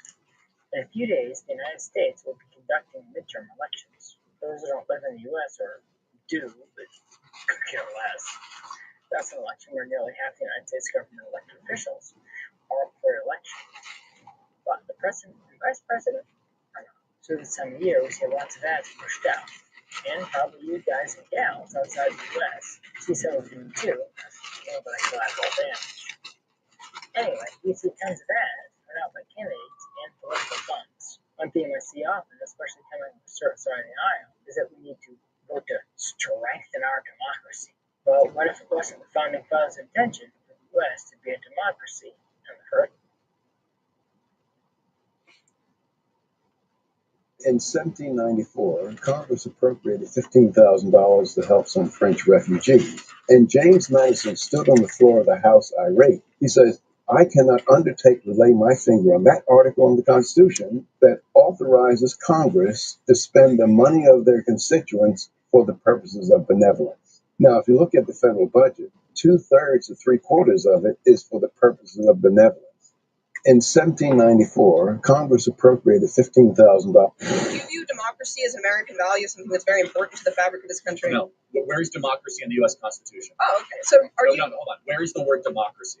I don't think the word democracy is It's in the not. Constitution. So where is the word democracy in any of the founding fathers? A lot of the founding fathers had extremely elitist viewpoints around who should. Hold on. I just want you said the word democracy, so I want to get back to our roots. Yes. Where is democracy mentioned? I don't. In the Federalist Papers, the Constitution, or the Declaration? I think it's good that this country has moved away from things that were explicitly believed by the founding fathers. So it is mentioned in the Federalist Papers, and it's mentioned negatively as a problem. So you asked me, is democracy a fundamental American value? I say no. Okay. Because I go back to our roots. And Hamilton, Madison, and Jay. Oh, I know that Hamilton was anti-democracy. These people thought that people should be owned as I want to property. be clear. I am pro-representative government. Okay. But I'm not pro-democracy. That's a big difference, and that distinction is important. But you asked very specifically about democracy, which is not an American value. It never has been and never should be. Because what is democracy? Democracy is majority rule no matter what. That there's no provisions of checks and balances, no inalienable rights, no separation of powers, pure if the majority gets it, the majority wants it as quickly as possible.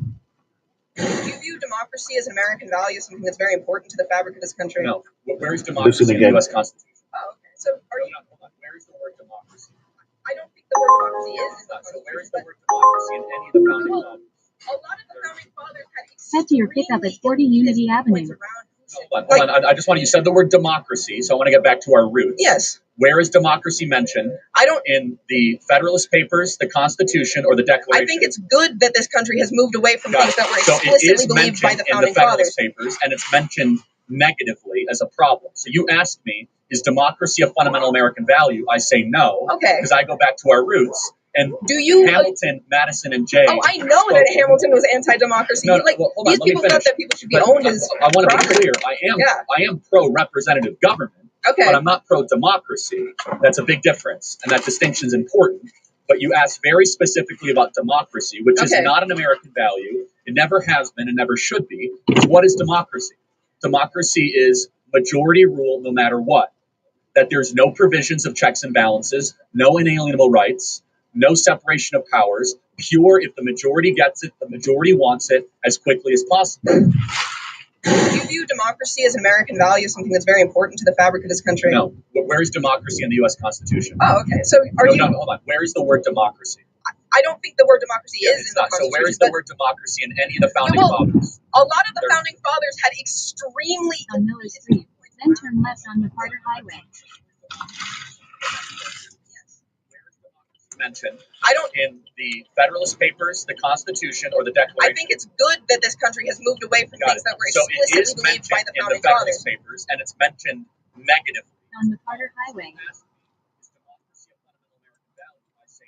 Okay. Because I go back to our roots. And Hamilton, Madison, and Jay. Oh, I know that Hamilton was anti-democracy. These people thought that people should be owned as property. I want to be clear. I am pro-representative government. Okay. But I'm not pro-democracy. That's a big difference, and that distinction is important. But you asked very specifically about democracy, which is not an American value. It never has been and never should be. Because what is democracy? Democracy is majority rule no matter what. that there's no provisions of checks and balances, no inalienable rights, no separation of powers, pure if the majority gets it, the majority wants it as quickly as possible. Alexander Hamilton, delegate from New York, said, "We are now forming a Republican government. Real liberty is not found in democracy. If we incline too much to democracy, we shall soon shoot into a monarchy." John Adams, one of the giants of the American Revolutionary period, said, "Democracy will envy all, contend with all, endeavor to pull down all, and when by chance it happens to get the upper hand for a short time, democracy will be revengeful, bloody, and cruel." Speaking of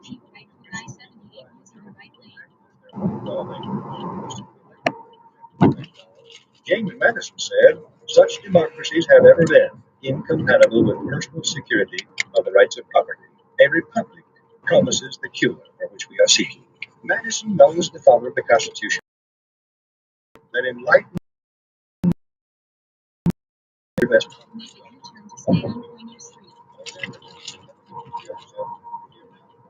Republican government. Real liberty is not found in democracy. If we incline too much to democracy, we shall soon shoot into a monarchy. John Adams, one of the giants of the American Revolutionary period, said, "Democracy will envy all, contend with all, endeavor to pull down all, and when by chance it happens to get the upper hand for a short time, democracy will be revengeful, bloody, and cruel." Speaking of pure democracy, in which the people by majority vote act as their own lawmakers, instead of electing representatives to make laws, James Madison said, "Such democracies have ever been." Sorry about that. We'll listen to that again. Father of the Constitution knew and said that enlightened men will not always be at the helm of government to serve as proper guardians of the public weal. Alexander Hamilton, delegate from New York, said, "We are now forming a Republican government. Real liberty is not found in democracy. If we incline too much to democracy, we shall soon shoot into a monarchy." John Adams, one of the giants of the American Revolutionary period, said, "Democracy will envy all, contend with all, endeavor to pull down all, and when by chance it happens to get the upper hand for a short time, democracy will be revengeful, bloody, and cruel." Speaking of pure democracy, in which the people by majority vote act as their own lawmakers, instead of electing representatives to make laws, James Madison said, "Such democracies have ever been incompatible with personal security of the rights of property. A republic promises the cure for which we are seeking." Madison knows the father of the Constitution knew and said that enlightened men will not always be at the helm of government to serve as proper guardians of the public weal. Alexander Hamilton, delegate from New York, said, "We are now forming a Republican government."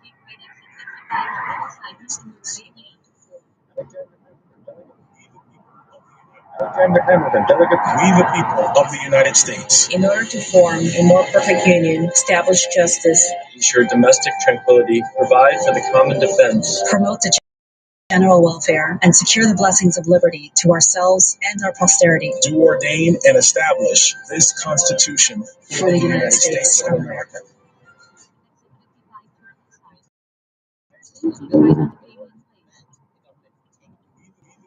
of the United States. The entire system is built in order to prevent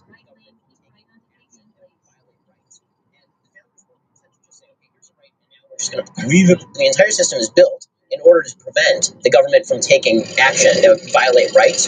And the founders weren't content to just say, okay, here's a right, and now we're just going to pledge not to violate it. They didn't believe that anybody could pledge to the future that these rights would not be violated. Instead, they set up a system, and they basically said, it's going to be very difficult for you to violate the system itself because of all these checks and balances. The entire system is built for gridlock. Basically, unless everybody agrees on a big thing, nothing big is getting done. And this is seen as now the obstacle thing, right? All of this is the bad stuff. This is why all the stuff that people complain about in American government, that's the feature, not the bug. Yeah. Right? The reason that you have rights is because the government was constructed such that interest was supposed to counteract interest, as Madison talks about in Federal Laws 51. The idea is that you're supposed to have all of these gears that grind to a halt unless everybody is pushing in the same direction, at which point you can have a constitutional amendment. But we're not supposed to be shifting wildly along political lines, because the more you shift wildly, the more chance there is that the individual is going to be overrun by the collective will.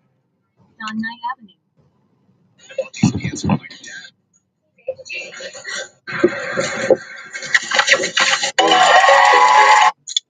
How many traffic counts?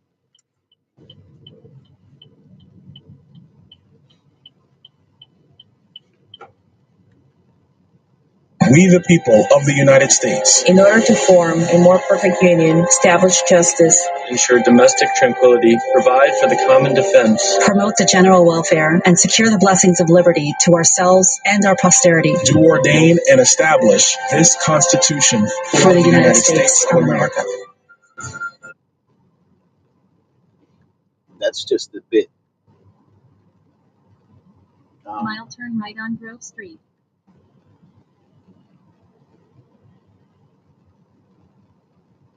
That's just a bit. America was never a democracy, should never become a democracy. A democracy rules by majority vote. And that means that if 51% of the majority vote, remember, not the people, not you and me, but the majority vote, the electors. If 51% of them vote against us, the people, we have no fucking say because, On Grove Street. they are the majority.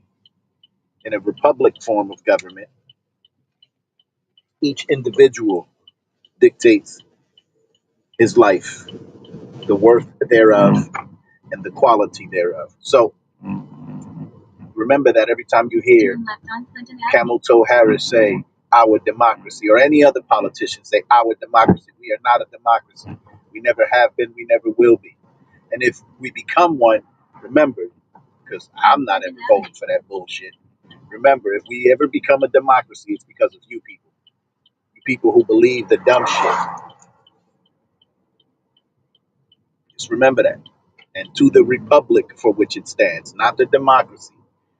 Democracy is dangerous. A democratic form of government is dangerous. It will strip you of your rights, your liberties. It will offer you benefits and privileges and then strip you of those.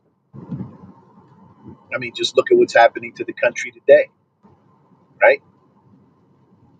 We have Donald J. Trump in office, and he's doing everything that he said he would. You know who's up at arms about it? The Democratic Party and those people who are members of that party, because it's stripping them of their majority rule. And yeah, we got to suffer the fallout of what he's doing. We have to, right? I mean, we're going to suffer it anyway. Black and brown people, Hispanic, Latinos, and African American black, we're going to suffer it anyway because we're always at the bottom of the shit. We don't have a say in any form of this government.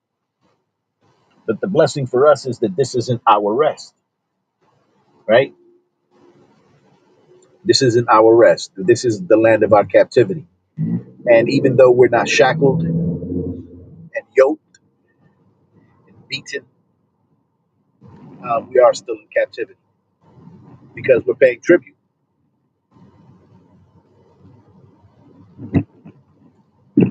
We won't pay tribute in our kingdom.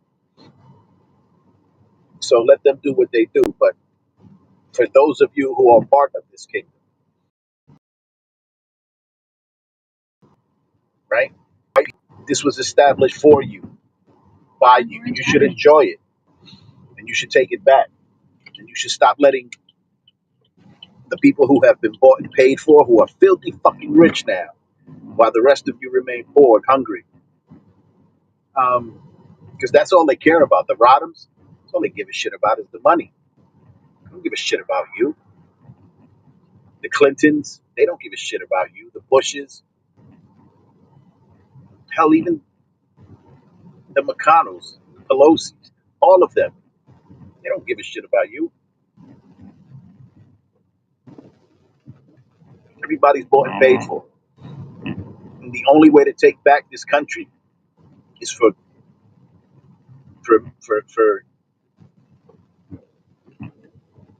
great men to stand up and be willing to put their lives on the line and reestablish the Constitution as the supreme law and reestablish the Republican form of government. And it doesn't mean the Republican Party.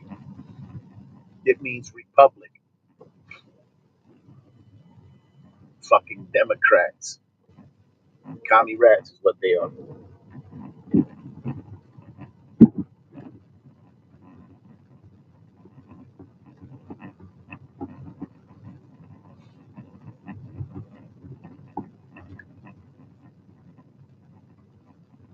I want to know, have you made this mistake with your holster? And by mistake, I mean, did you get a holster that's uncomfortable so you don't carry all the time?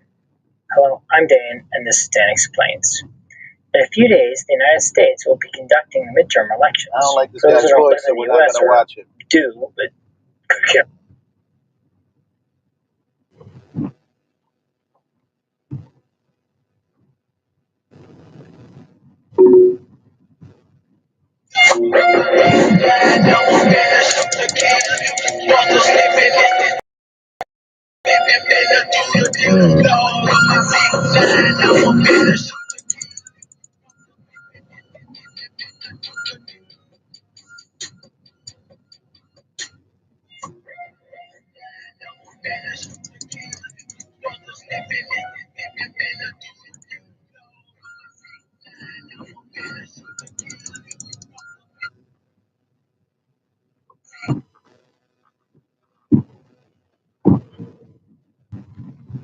On Melrose Avenue, then turn right on Fuller Place.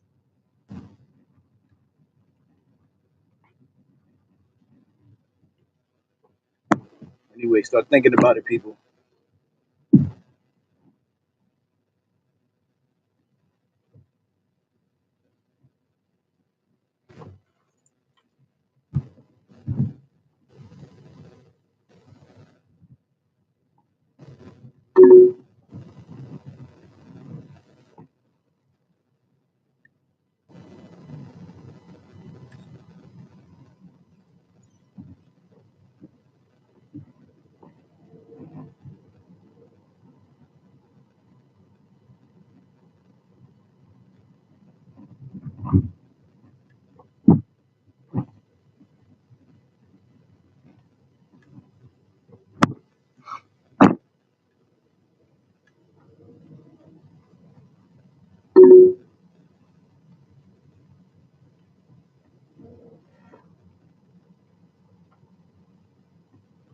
On Lenox Avenue, then turn left on Orange Avenue.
Turn left on West End Avenue.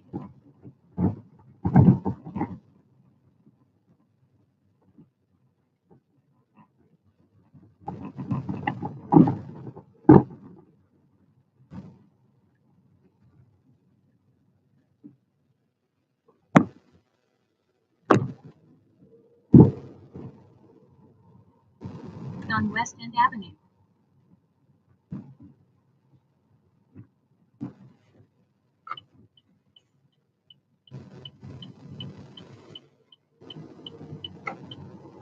Pick up Christium on the left.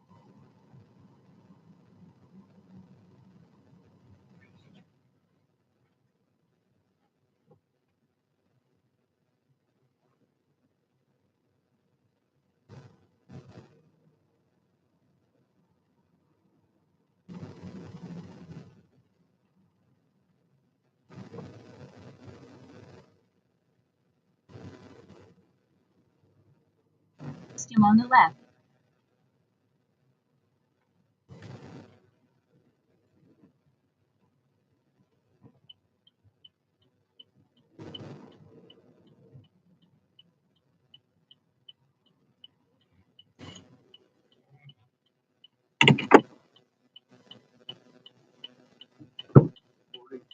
Good morning, sir. How are you?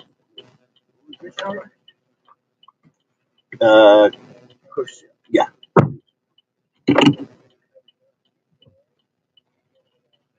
By majority vote among themselves. In a constitutional republic, the people also by majority vote at the polls select rulers, who make laws by majority vote among themselves. But the rulers cannot make any laws. Head to your drop-off at 140 Broadway. The ideal of a democracy is universal equality. The ideal of a constitutional republic is individual liberty. In this century, great strides have been made toward the goal of subverting our republic and transforming it into a democracy. The foremost tactic of the subverters is subversion of language. By calling America a democracy until people thoughtlessly accept and use the term, totalitarians have obscured the real meaning of American principles of government. Note the following passages from a recent article distributed by the New York On Times. Stuyvesant Avenue. In the United States and in other leading democracies, recent years have seen perceptible growth in executive authority. As society becomes more equalitarian, it tends increasingly to concentrate absolute power in the hands of one single man. On 18th Avenue. Escaping freedom to one autocratic master. End quote.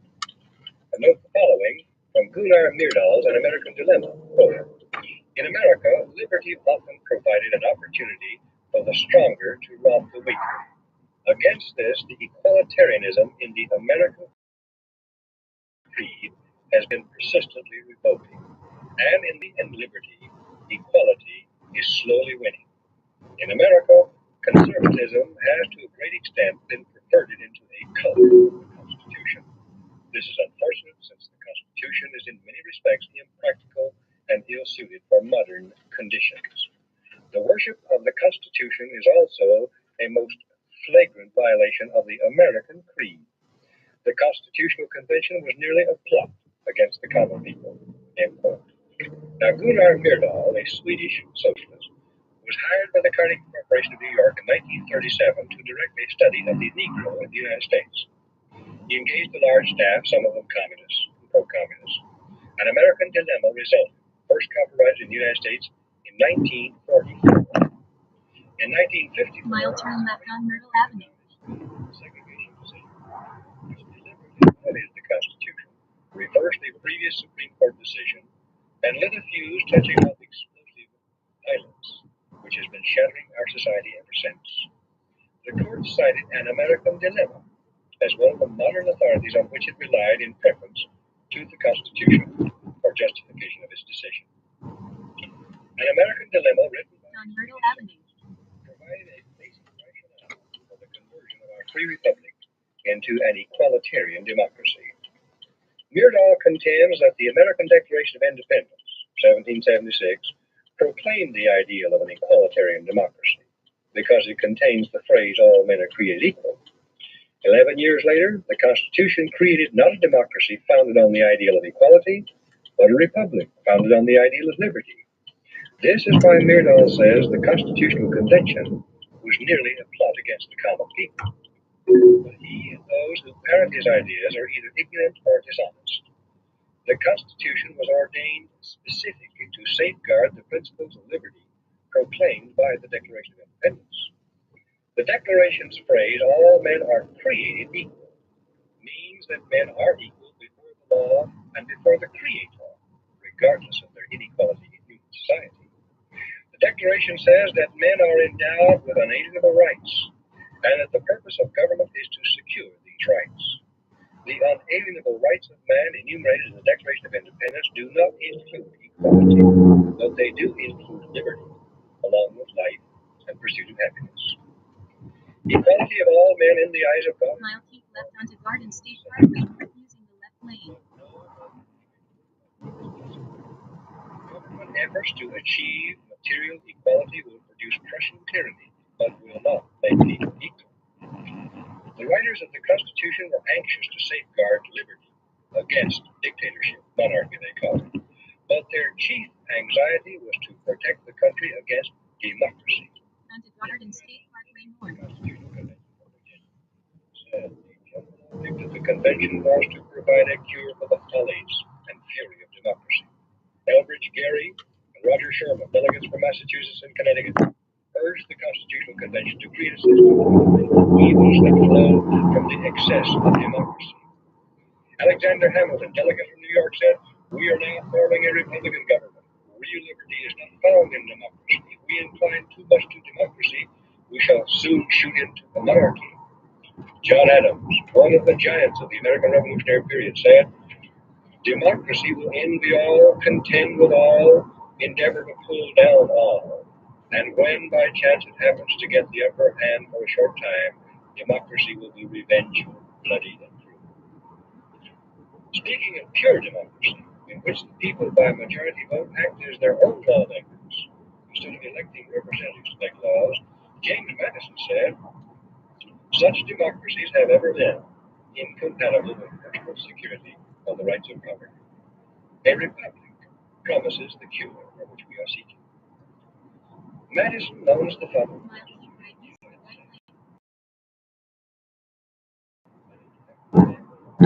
guardians of the public weal, he knew that unlimited political power cannot safely be entrusted to the nation's elected representatives.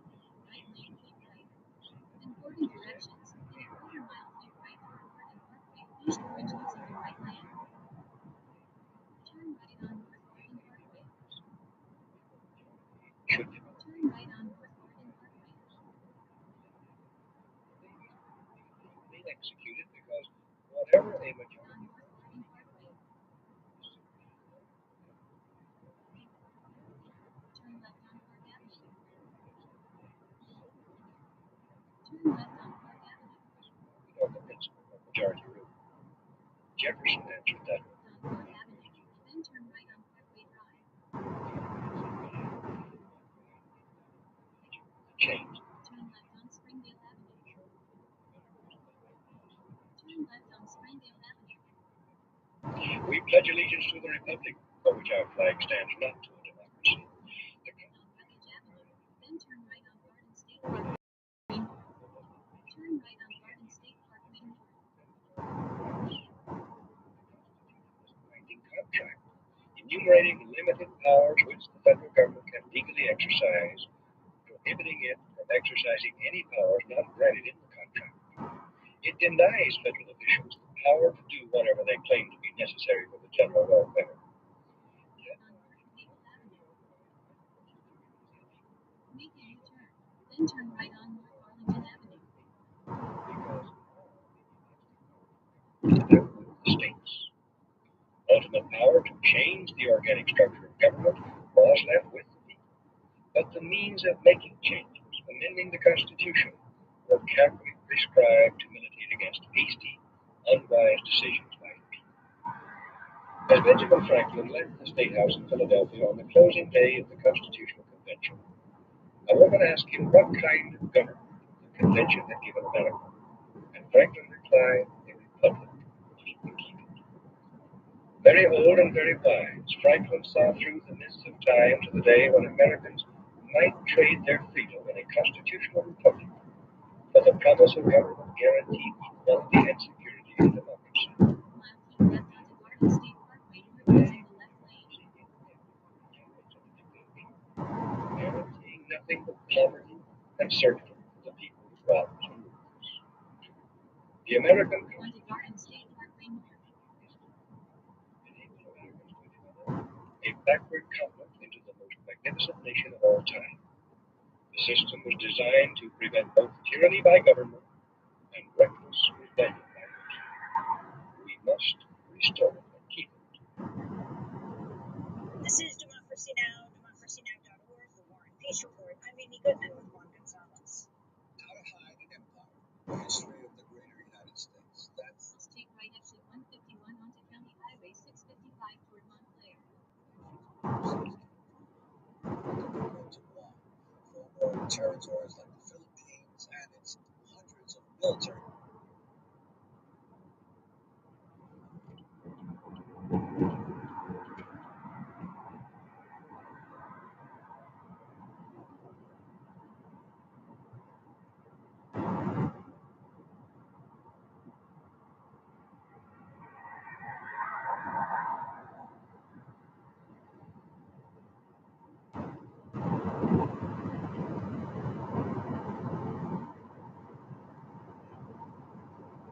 Shit, wrong one.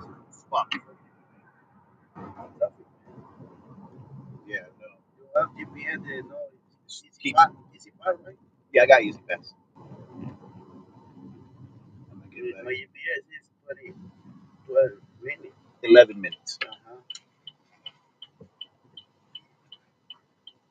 Shit. I'm supposed to take the next one.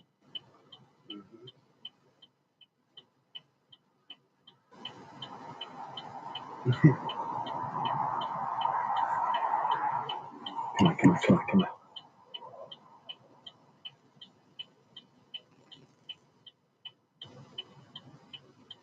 Your GPS is telling you 151, right? Yeah, 151, yeah.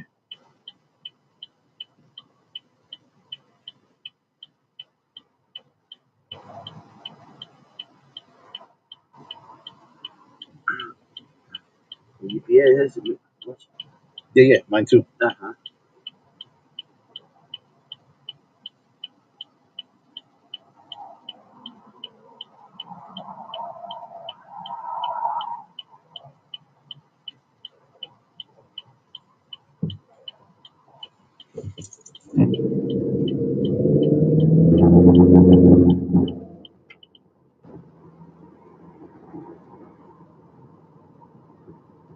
I'll turn right to stay on Hoover Avenue.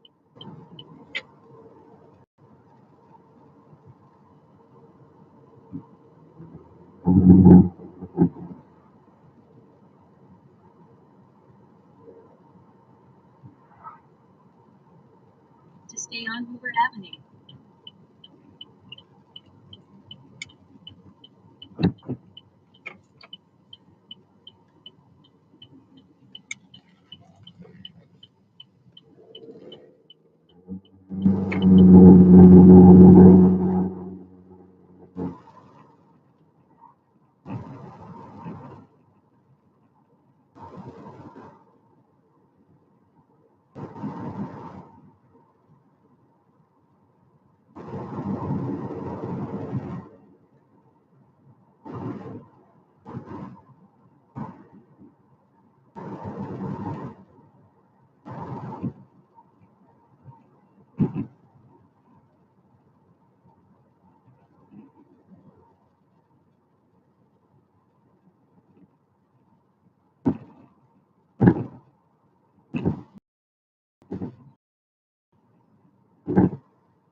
Supposed to get off right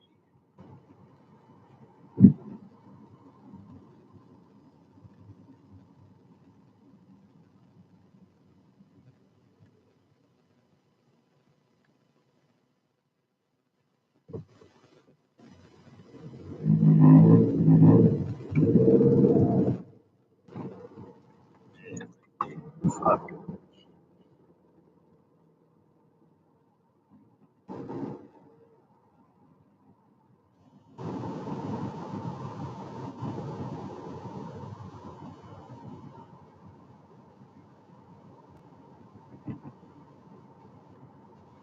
I'll turn right on West Passaic Avenue.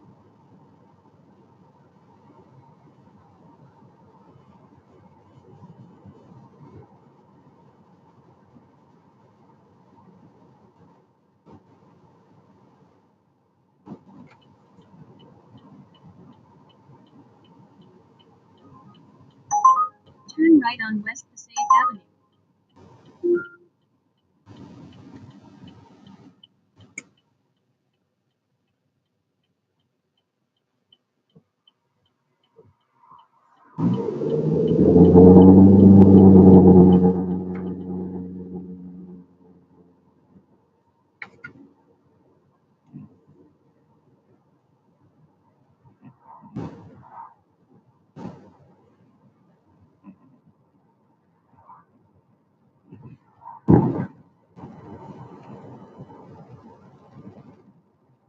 Mile turn left on Darling Avenue using the left lane.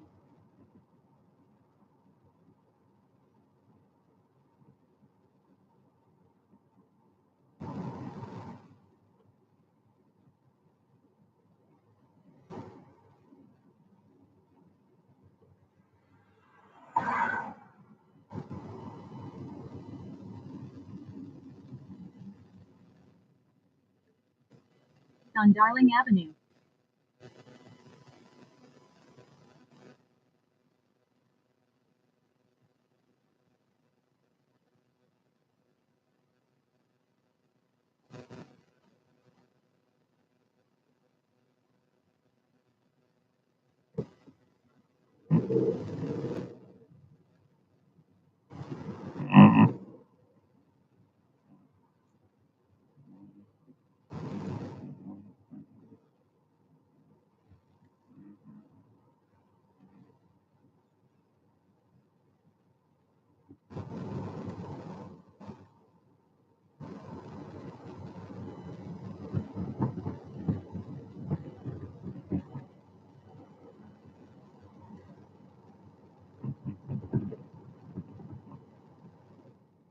Mile continues straight through the roundabout onto Bloomfield Avenue using the right lane.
Straight through the roundabout onto Bloomfield Avenue.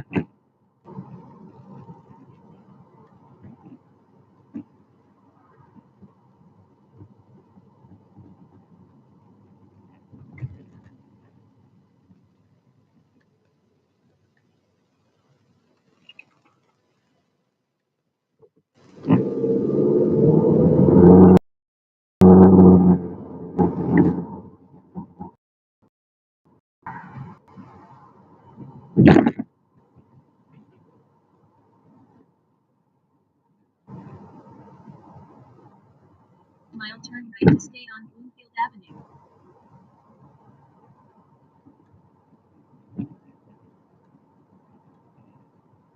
On Industrial Street East, then turn right on Bloomfield Avenue. Just ahead turn right to stay on Bloomfield Avenue. Turn right to stay on Bloomfield Avenue.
Mile drop off Christian.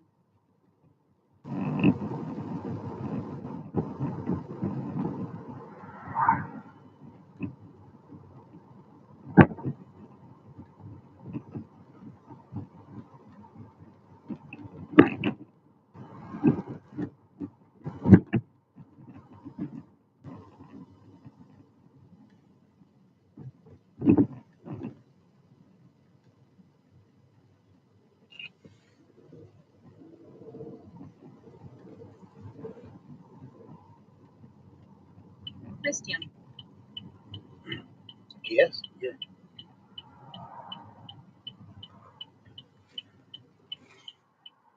You're welcome. Have a good day. Head to your pickup at 57 Washington Place.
Mile pickup Jose.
Good morning, sir. How are you? I'm well, thank you. Head to your drop-off at 1500 Main Avenue. I just gotta put it into my GPS. Uber's GPS is misbehaving.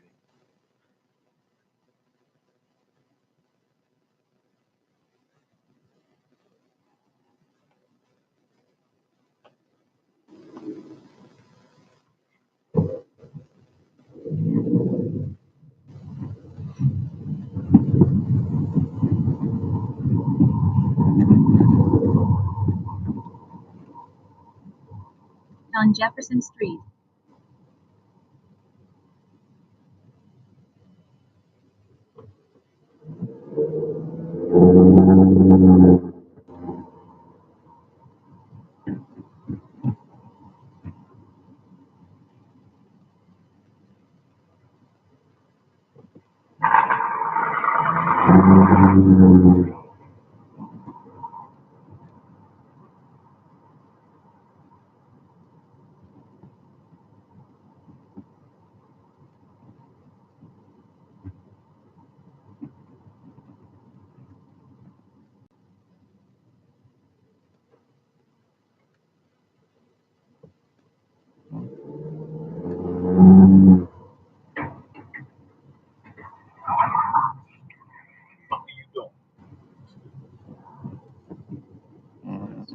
See that?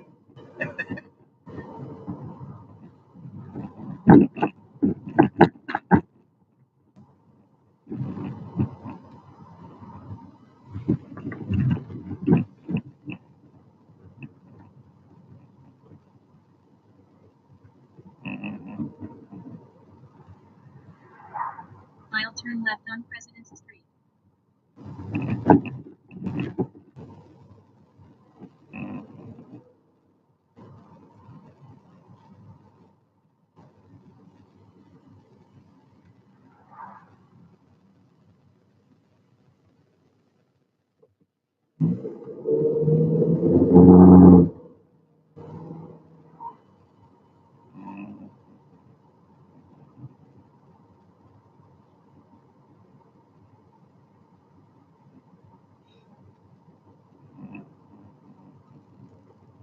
On President's Street.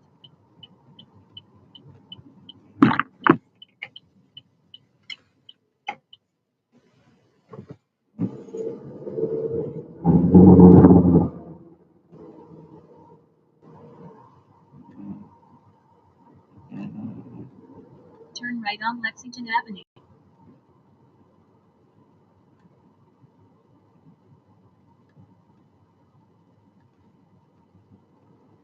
On Lexington Avenue.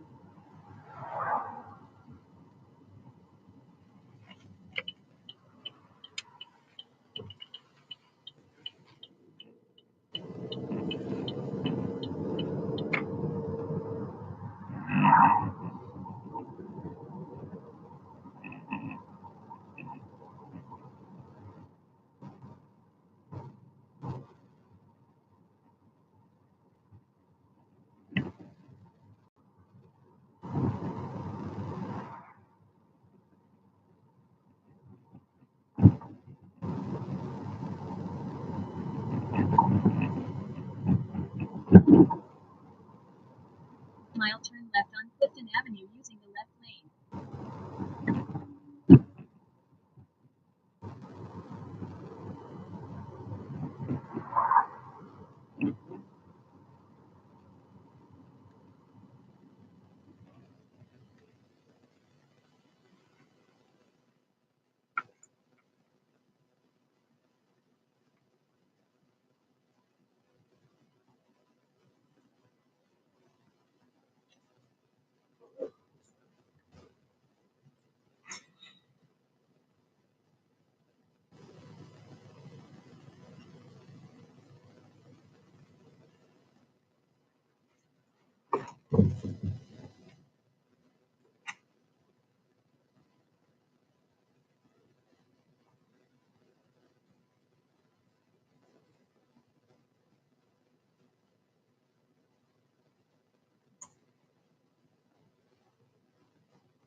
on Clifton Avenue.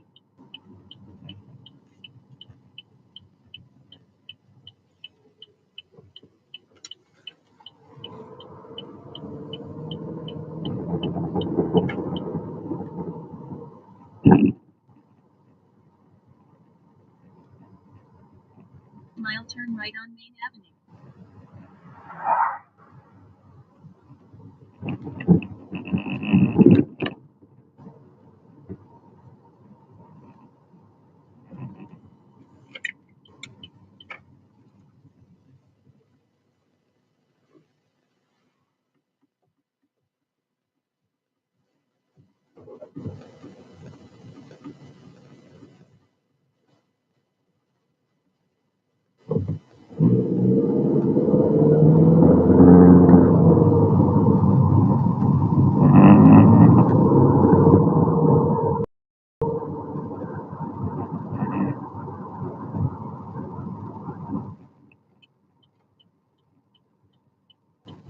On Main Avenue.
Mile turn right.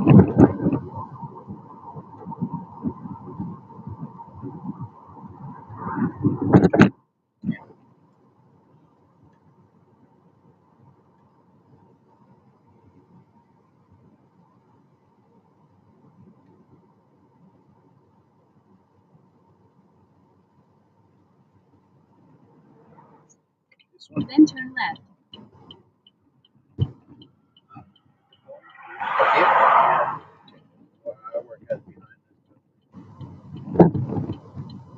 How do I get in? Oh, if you want, you can make a right at the corner.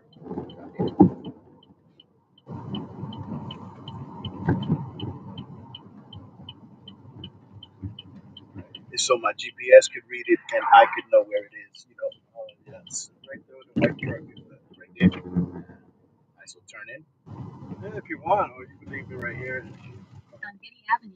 It's this one, right? Yeah. Okay. How far back? Just Right here, right? Right here? Yeah. Oh, white truck. Well, that's you. You about to get in that big shit? Yeah. Oh, God bless you. All right. Have a good day, man. You Travel too. safe. Same, likewise. Thank you.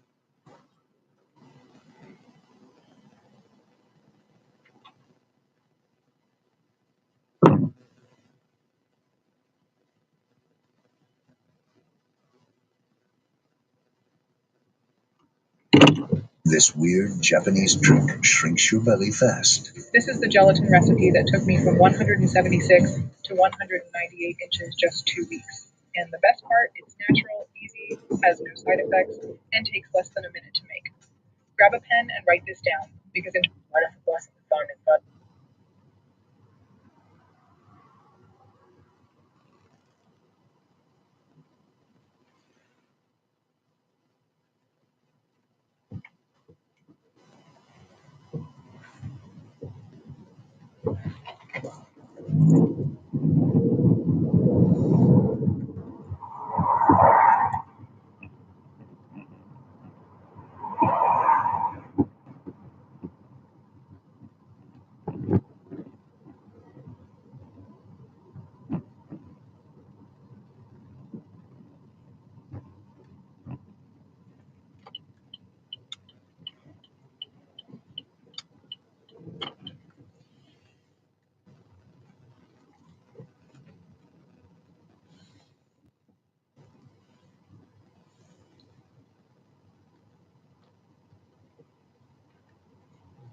A democracy is a political system in which the people periodically, by majority vote at the polls, select their rulers. The rulers then have absolute power to make whatever laws they please by majority vote among themselves. In a constitutional republic, the people also, by majority vote at the polls, select rulers, who make laws by majority vote among themselves. But the rulers cannot make any laws they please because the Constitution severely restricts their law power. Again, not a democracy. Just pay attention. The ideal of a democracy is universal equality. The ideal of a constitutional republic is individual liberty. In this century, great strides have been made toward the goal of subverting our republic and transforming it into a democracy. The foremost tactic of the subverters is subversion of language.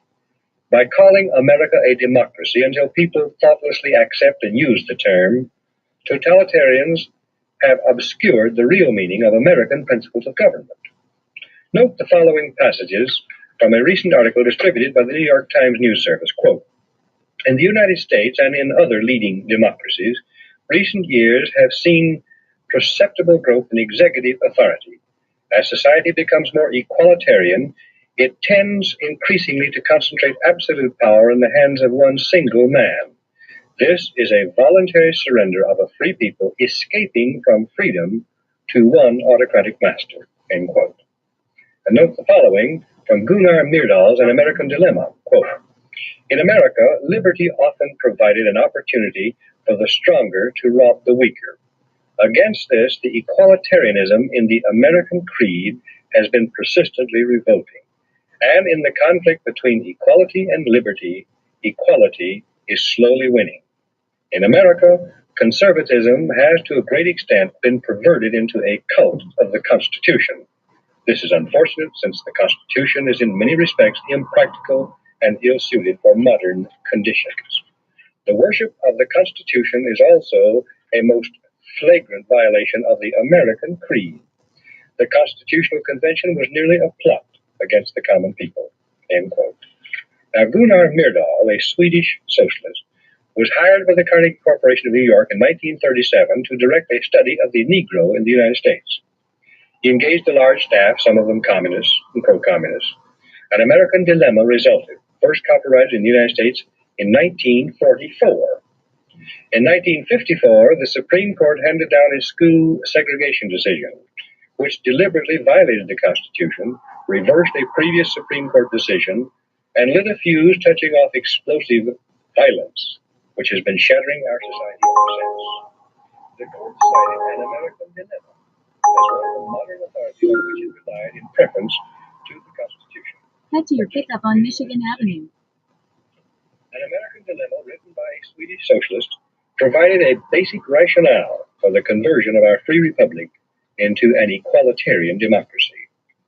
Myrdal contends that the American Declaration of Independence, 1776, proclaimed the ideal of an equalitarian democracy because it contains the phrase, all men are created equal. 11 years later, the Constitution created not a democracy founded on the ideal of equality, but a republic founded on the ideal of liberty. This is why Myrdal says the Constitutional Convention. Then turn right on Main Avenue. But he and those who inherit his ideas are either ignorant or dishonest. The Constitution was ordained specifically to safeguard the principles of liberty proclaimed by the Declaration of Independence. Turn right on Crooks Avenue. People are getting it so far, particularly young people. Older people too, right? They need to know. Because I hear so many people refer to the United States as a democracy, not a constitutional republic. And again, a democracy rules by majority, um, and they rule of their own understanding. Like we, the people in a democracy, cannot go to our elected representatives and tell them what we want because they're just going to do whatever they want. For instance, the Second Amendment is a very important one, but what it says, right? Necessary to the security of a free state, a well-regulated militia, necessary for the security of a free state. The right of the people to keep and bear arms shall not be infringed. That's the Constitution. And in a republic, in a constitutional republic, like the United States of America, that is the supreme law of the land. In a democracy, even though the Constitution says that the right of the people shall not be infringed, the democracy, the Democrats have voted among themselves to infringe upon that right and every right, your freedom of speech, your right against illegal search and seizure, your right against self-incrimination. They've gutted the Constitution and come up with their own laws to subvert, as he says, subvert our Turn left on Lakeview Avenue. constitutional protections.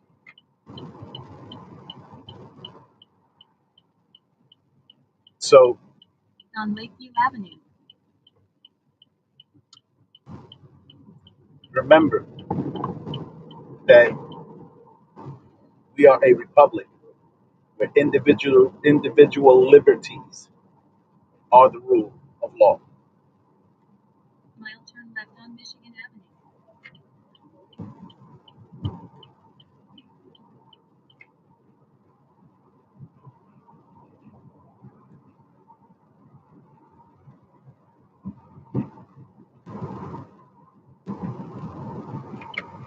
On Michigan Avenue, then pick up Alexander.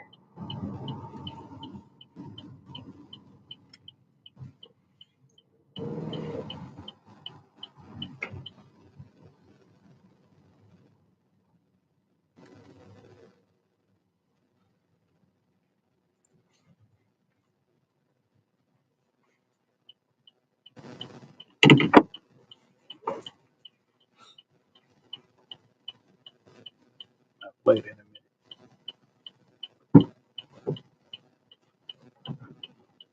Morning, brethren. How you? Drop off at 138 Grand Street. Mile turn right on Trenton Avenue.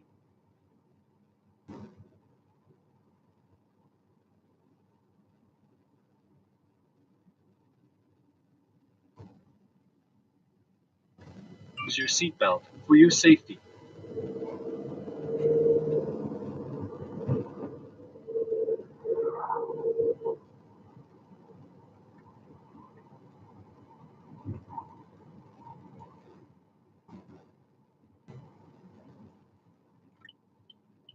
On Trenton Avenue.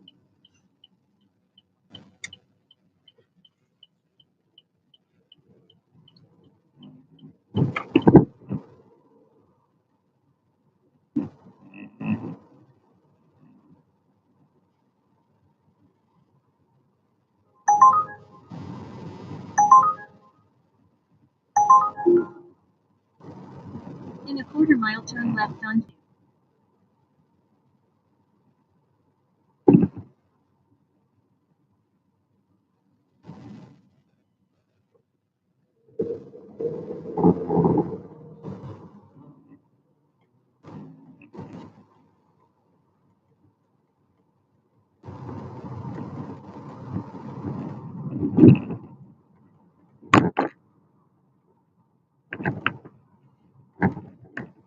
on 23rd Avenue.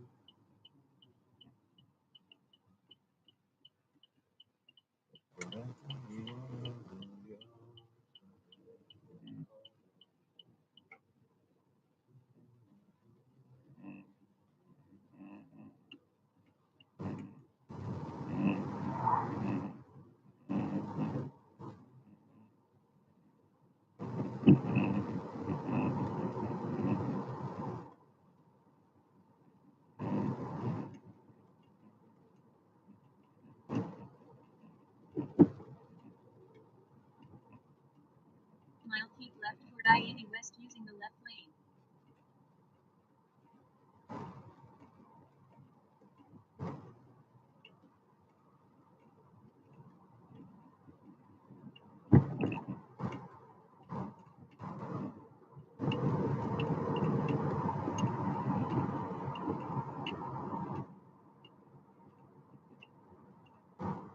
Toward I-80 West.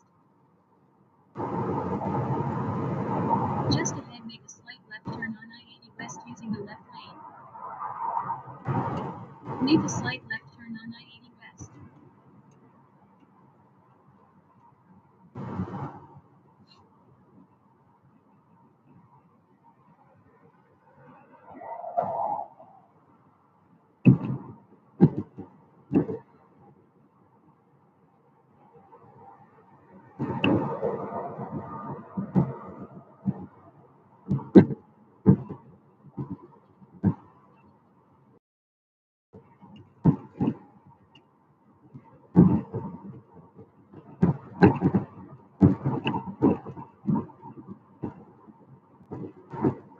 On Plum Street, then turn right on Washington Avenue.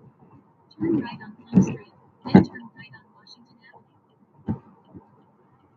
Turn right on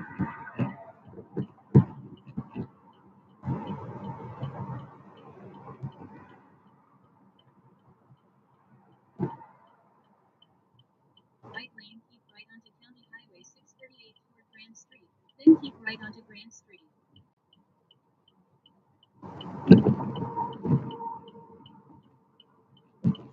Onto Grand Street. Just ahead, turn left on Grand Street using the left lane. In a quarter-mile, turn right on Marshall Street using the right.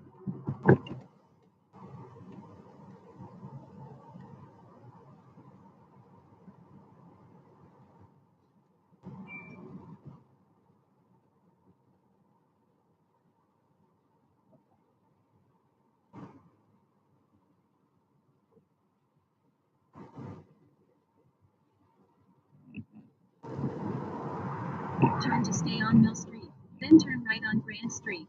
Fuck. Turn right on Main This Street right using the right lane. GPS tweak. She's been doing it all like for the whole year, about 6 months. It's been tweaking. On Main And Street. ain't nothing I could do.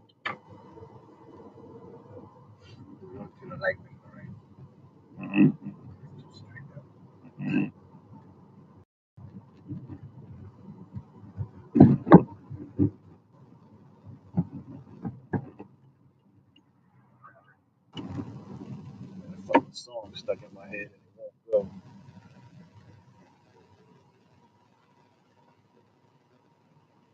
That's how you know good music, though. If you listen to the shit today, that should be going. Should be going. Hmm. I try not to listen to this new shit. This shit is whack. Man, but a lot of little.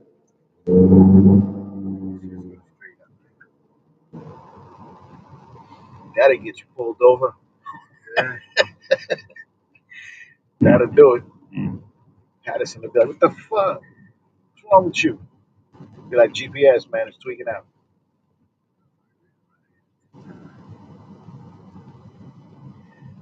I remember I got pulled over here, two Boricuas, right? And he just wanted to give me a ticket because I didn't do shit wrong. He said I made a motherfucking, I turned to the right off of Main Street on red. And I was like, bullshit, I'm recording. So it's bullshit, you're lying. While you Uber? Yeah, while I'm Uber. He said, I, Main Street, they go to the right. The roads go to the right. I just took the turn and the light was green. He said, "Now you did it on red." I was like, "You're lying. I'm recording, bro. Like I can go back to tape and show you." He was like, "Well, fuck it. I got to give you a ticket for your not seatbelt." I went, "Bro." Nigga gave me a seatbelt ticket. Wow. I was like, "Wow, wow." We're going to dispute it. No, I was shit. I went and disputed it. Oh yeah, you went? Hell yeah, bro. Yeah, I told his ass too. I was like, "You better show up. You better show up." And he didn't show up, so I had it dismissed. Even if he would have showed up, I'd have had the shit dismissed. Yeah. But even still, like, it's a traffic infraction. Where's the crime? Right? Who's my accuser? There's laws. Show me what you're talking about. Like, he's lying. He a lying piece of shit. I'd have told the judge just like that. He's a lying piece of shit. And then it would bother me was he was Boricua. Right? Boricua and Dominican. I'm like, you my people. The white man wouldn't have given me a ticket. Make a left on the light and just another left into Alexander on the right. left. First driveway you see on the left. This one here. All right, boss. All right, brethren. Appreciate it. You have a good morning. You good right here? Yeah. All right. I hope it. All right, man. Stay safe, stay healthy. You heard?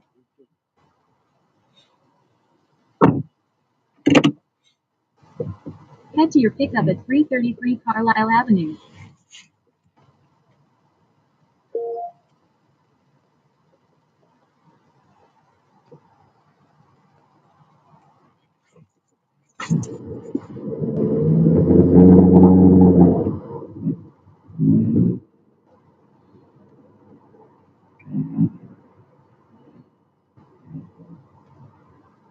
Turn left on Dixon Avenue. Dixon. Las caras lindas. On Dixon Avenue.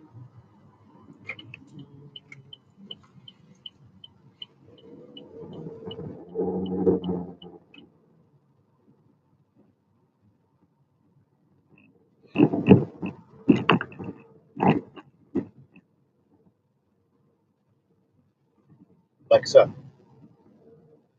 Play Juanito Alemania. Just ahead, turn right on Garrett Street.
Buen día, señora.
Come on, come on, come on.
What is wrong with you people?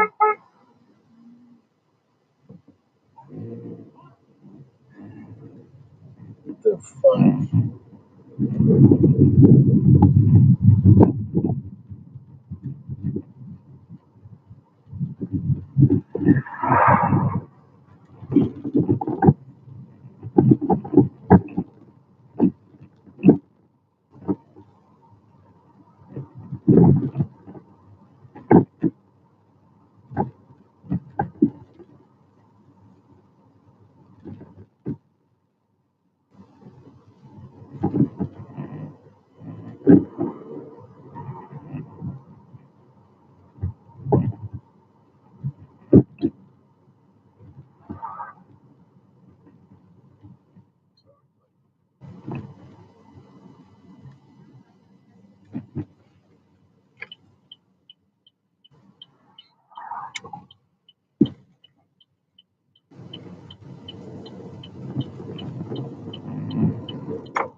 Abajo.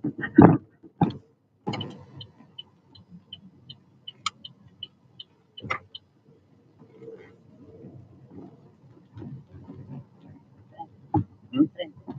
Allá.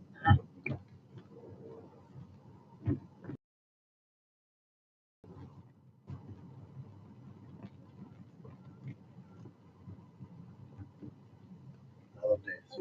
Allá.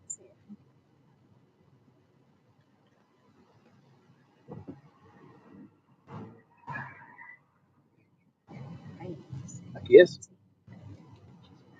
A la otra. Pase buen día.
This is the real deal. Big left turn on President Street. Read history textbooks, mainstream ones that avoid the underlying realities and propagate all sorts of myths that serve the powers that be. Myths that are not very useful, in fact harmful to those of us who might want to believe in truth and in democracy. Democracy. This particular segment of Real History is entitled Myths of the Founding Fathers. There's only one duty, to Germanize this country by the immigration of Germans and to look upon the natives as refugees. Adolf Hitler, speaking in 1941 of his plans to colonize Ukraine. As to their fear, we presume that our strength and their weakness is now so visible that they must see we have only to shut our hands to crush them. Should any tribe be foolhardy enough to take up the hatchet at any time, the seizing the whole country of that tribe and driving them across the Mississippi as the only condition of peace would be an example to others and a furtherance of our final consolidation. Thomas Jefferson, letter to William Henry Harrison, February 1803.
Mile turn left on Lexington Avenue.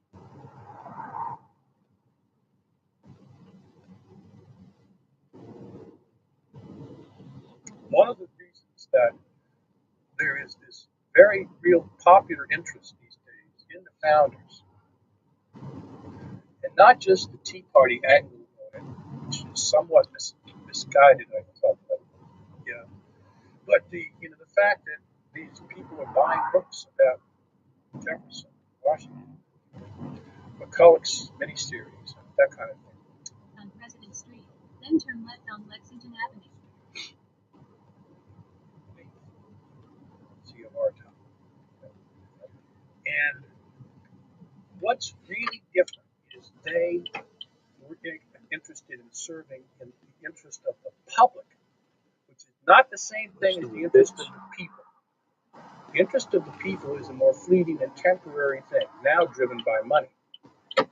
The public is the long-term interest of the people, which at any given time, the majority of the people might not understand. Do the right thing for the long-term interest of the people, regardless of its political consequences. And that's what is so attractive to people now, because they know nobody does that. That's very elitist. And so that's right. It's pre-democratic, and well, that's the reason it worked. And elitist is not a bad word. It's like Mile make a slight right turn on Quincy Street. democracy meant mob rule. Democracy meant conceding the issue to people who don't understand it. And so, and what this is a natural aristocracy that we create. What we would call a meritocracy. None of them would have made it into the British aristocracy. And Hamilton was a bastard. Jefferson would have been a minor country farmer. Washington would have made major. Yeah, Washington was, as I remember from your books, very angry that he could not. Yeah, they wouldn't accept his appeal. Right turn on Quincy Street, then turn left on Central Avenue. Actually, what was a bad word then was democracy. Democracy was an epithet. Democracy meant mob rule. Right. Democracy meant conceding the issue to people who don't understand it. On Avenue, then turn right on Monroe Street. Be right there. Right. None of them would have made it into the British ever studies. Hamilton was a bastard, literally. Jefferson. On Monroe Street. They made major. Yeah, Washington was, as I remember from your books, very angry that he could not. Yeah, they wouldn't accept his appeal for a commission in the British Army. Yeah, right. And boy, do they regret that. I have heard the bullets whizzing around me, and believe me, there is something charming in the South. That's exactly right. It's after the Battle of the Monongah Hill, where he survives miraculously. But my point earlier is that simply that I think that generation embodied a form of political behavior that it's like a lost generation. You're never going to see it again.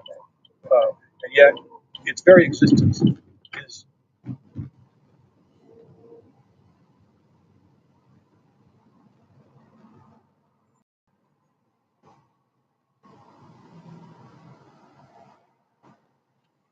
alluring, because once upon a time, there was a possible kind of political leadership that functioned in this fashion. This excerpt is what.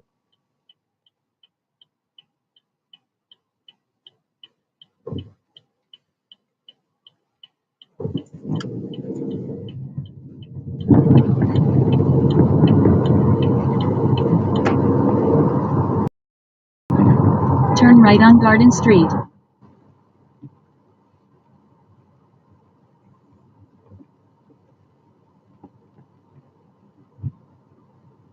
On Garden Street, then turn right on Henry Street.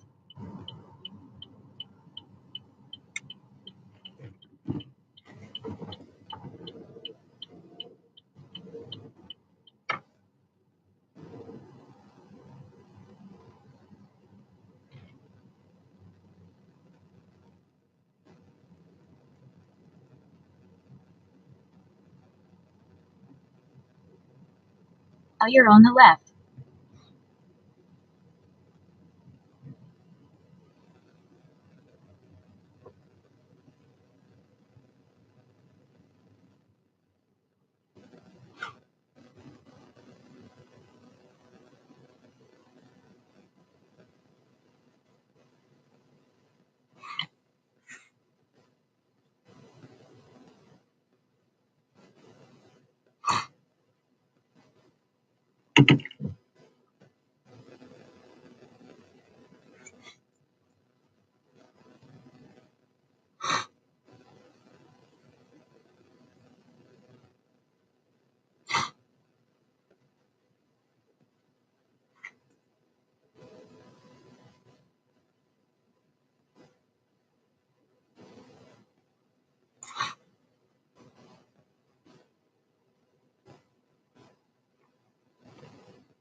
Last night, Joe Biden repeatedly implied that America was built as a democracy. We are still, at our core, a democracy.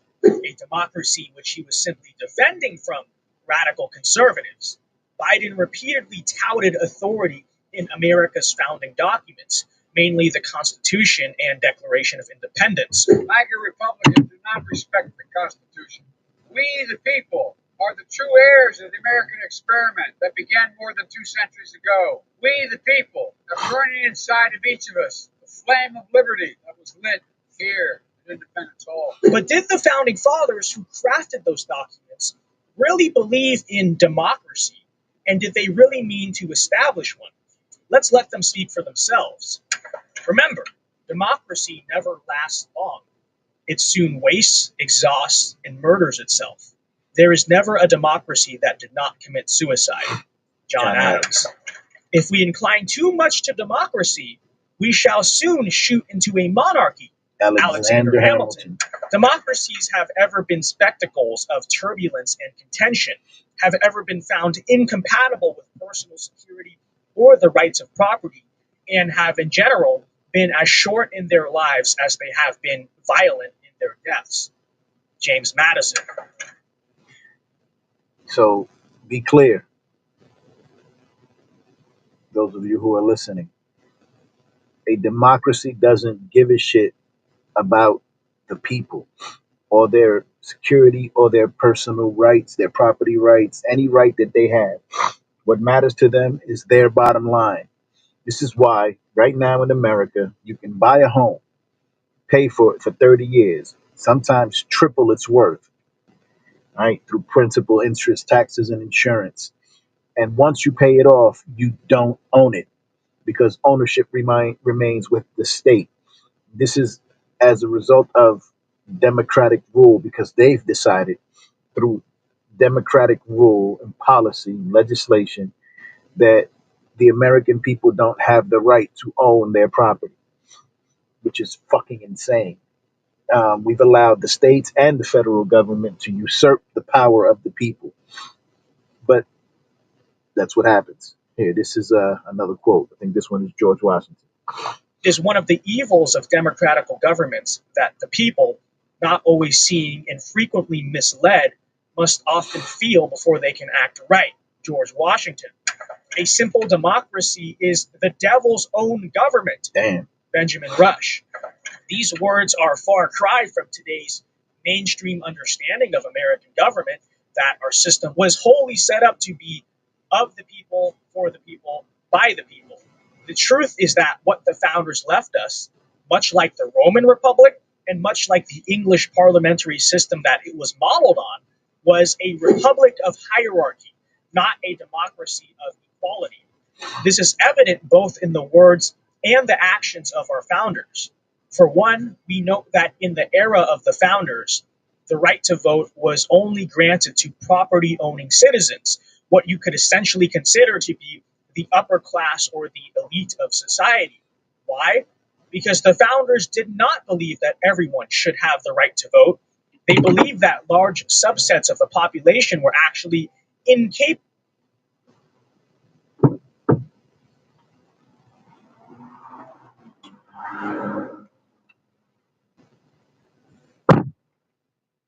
Morning. How you? Head to your drop-off at 475 Westminster Place.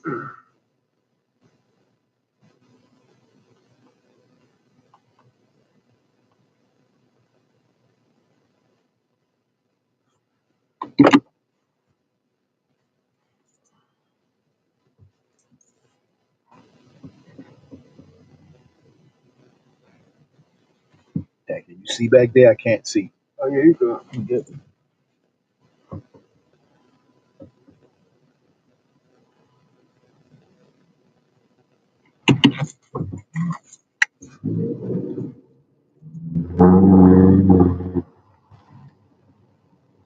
Of making political decisions, hence why they restricted voting in a similar fashion to the way the British Parliament did. In Grove Street, then turn right on Madison Street. Who was the first president? That's a good question. I don't know. The founders may have had on Madison Street. Democracy of equality. And even with these restrictions to voting in mind, the founders were still weary of allowing democratic representation to control the whole American government. In the original Constitution that they ratified, turn left on Main Avenue. The least powerful chamber of Congress that was selected by direct elections. Until the 1900s, senators were appointed by their state legislatures, and as we know, electors were intended to nominate the president via the Electoral College, not the people. As reflected in Federalist 10, the founders did not truly set up a government by the people. On Main Avenue, where a restricted subset of the populace could see some representation, yet still contrasted and checked by other non-democratic chambers of government. Whereas Americans today have been trained to believe that the will of the people equates credibility and correctness, the founders actually believed that the majority opinion could often be wrong. Hence why John Adams coined the term tyranny of right lane, make a slight right turn on Monroe Street. Opinion of the people. In conclusion, Joe Biden is wrong. America is not an exercise in democracy or equality. The American system gifted to its people was a republic, if we could keep it. And sadly, we have not, and we are witnessing the consequences all around us. Here is the reality that the Americans of today must rediscover. Human beings and hence societies naturally follow hierarchy. No matter how hard we try to abolish it, it will always be there. Experiments in pursuit of total equality are dangerous and have been outright disastrous throughout history. To preserve American liberty and posterity, we must preserve the hierarchy and moral order that makes it possible. But what are your thoughts? Be sure to let us know in the comments down below. Like and subscribe if you are new. And this has been Vince Dow with American Virtue. God bless.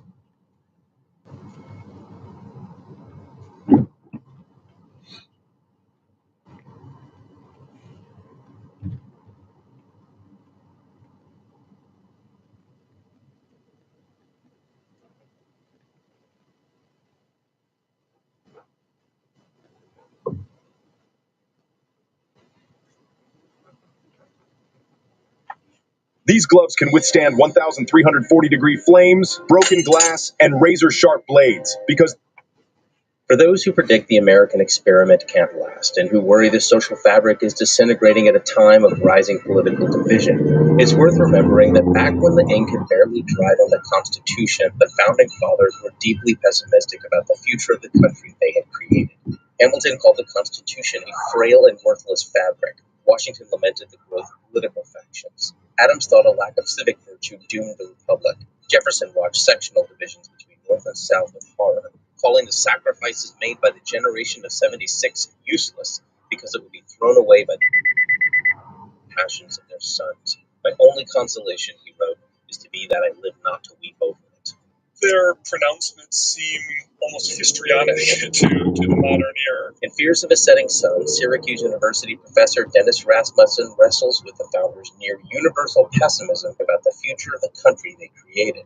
Partly, I think that's because they thought that so much was at stake. They really thought that the future of Republican government and the future of human liberty was riding on this American experiment. And so the potential failure of that experiment they thought would be a real historical calamity. I mean, they did have really grandiose hopes. You read what they write, and they really think they're coming up with a new system that's going to secure liberty for the future that had never been done before. They're worried that what they think is this world historical achievement is going to fail. It is not just Washington, Hamilton, Adams, and Jefferson. Virtually all of the founders who lived into the 19th century became disillusioned for one reason or another. Only one founder stood out as an exception. So I'll confess, I assumed that Madison would be disillusioned too. I initially set out to write a book about 5 disillusioned founders, but really his final years were ones of almost defiant optimism. Part of it is just temperament. He had a more even-keeled temperament than the other founders did. Part of it was that he just expected less from politics than they did. He didn't have the sometimes grandiose or utopian hopes that some of the other founders did. And one of them really, I think, is just that he had lived so long. He's the one who outlives all the other founders. He lives until 1836. By the end of his life, the country had weathered a half-century's worth of storms. And he thought, well, the longer it endures, the more durable it seems. Should Americans see the founders' disillusion as a sign that America is flawed beyond hope? After all, we are still beset by many of the fears the founders identified. I think the fact that their worries are still with us, but that the country is still with us, the Constitution is still with us, you could take in either of two directions. On the one hand, you could say, well, the country has lasted this long despite these problems. It's probably, as Madison suggested, going to last a good deal longer, to live with these problems in a way that we sometimes don't think we can. But we hear people pronounce the end of American democracy at every turn, and the fact that it hasn't ended in the past 230 years suggests that maybe Madison was right and it'll last a good deal longer. On the other hand, these problems probably aren't going away. We sometimes seem to think that with the right tweak to the political system, if we just get rid of the Electoral College or the filibuster or whatever the pet worry is, then all will be right. Then American politics will be fixed. But the fact that these problems have been with us since the very outset, since the founders themselves, suggests that they might be more systemic, more baked in than we sometimes dare to hope.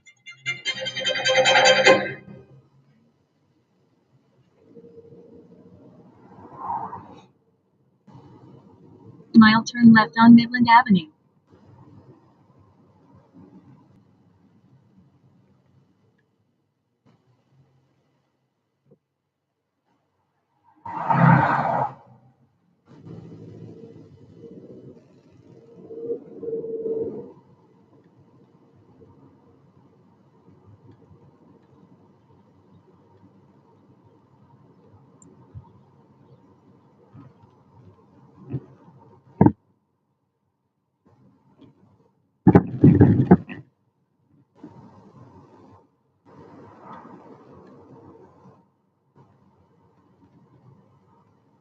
On Midland Avenue. You're back online. You should reach your destination by 7:07 a.m.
In a quarter-mile turn right on Outwater Lane using the right lane.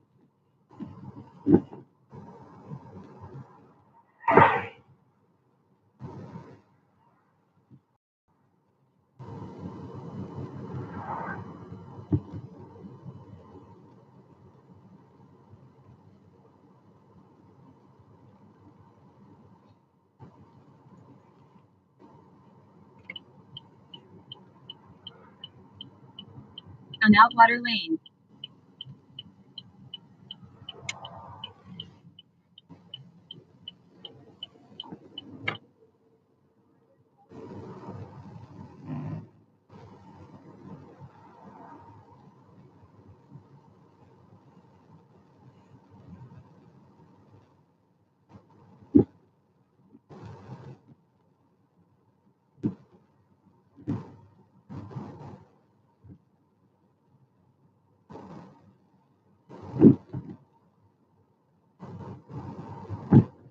Mile turn left on 10th Street.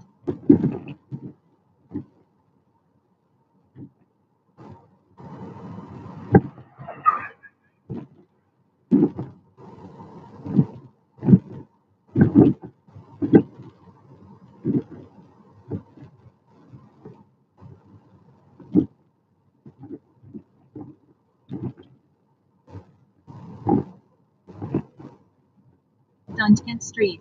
Then keep right onto US Highway 46.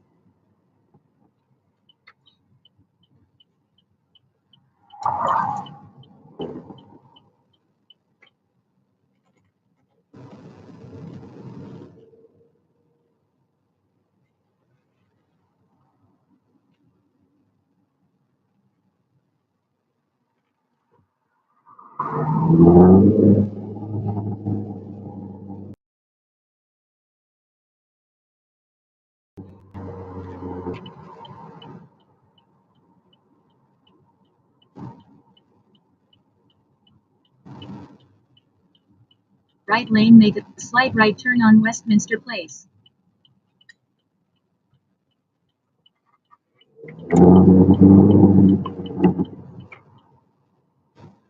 right turn to stay on Westminster Place, then drop off Zahir.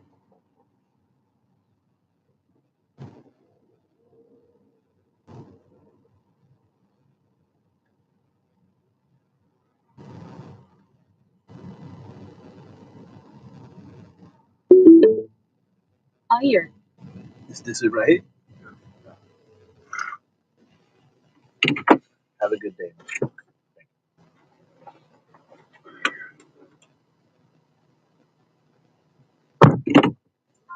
Head to your pickup at 183 Malcolm Avenue.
When Benjamin Franklin exited the Constitutional Convention, he was asked by a woman, "Sir, what have you given us?"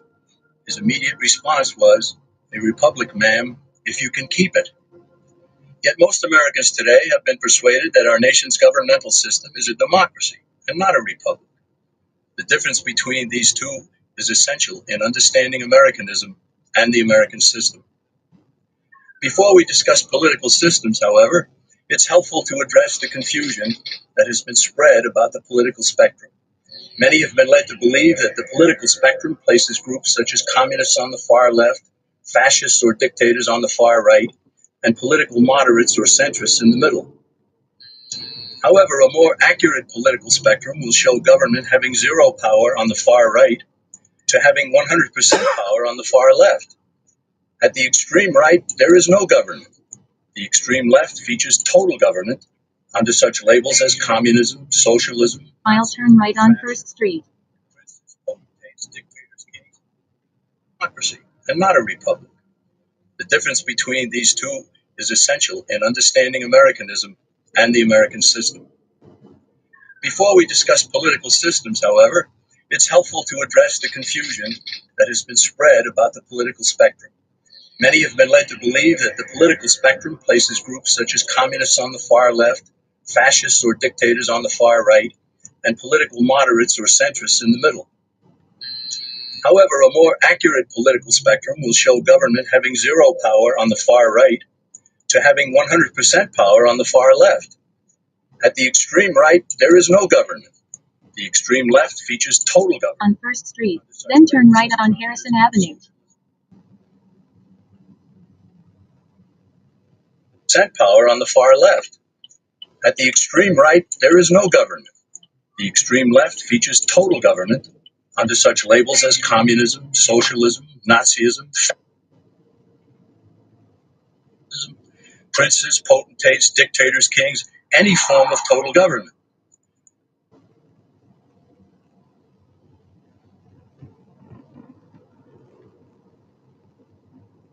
On Harrison Avenue, then turn left on Elizabeth Street. Claim that Nazis and fascists are right-wing never define their terms. This amounts to spreading confusion. Toward the middle of the political spectrum can be found the type of government limited to its proper role of protecting the rights of the people. That's on Elizabeth Street, what then government turn left on Malcolm Avenue. is instituted for. The purpose of government instituted by men is to protect and maintain individual rights. That's it. This shit where they can determine what's right for us is bullshit. They can say, hey, you got to buy broccoli. I don't want to eat no fucking broccoli. I like broccoli. But if I don't want it, I don't want it.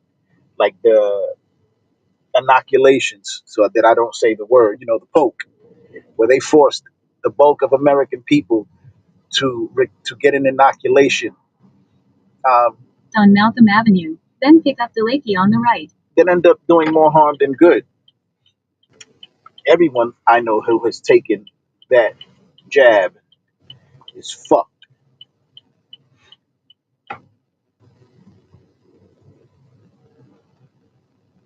Lakey on the right.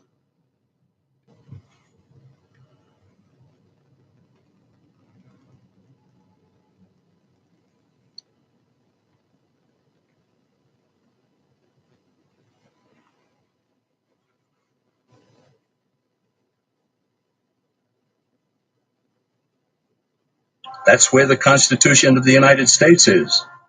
Those who advocate such a form of government are really constitutional moderates. So let's analyze the basic forms of government. They are monarchy or dictatorship ruled by one, oligarchy ruled by a few, democracy ruled by a majority.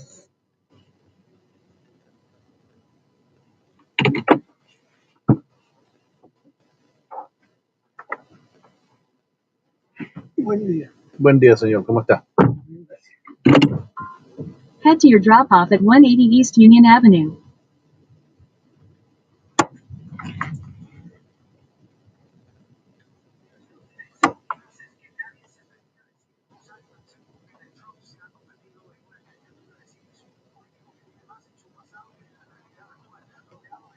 Use your seatbelt for your safety.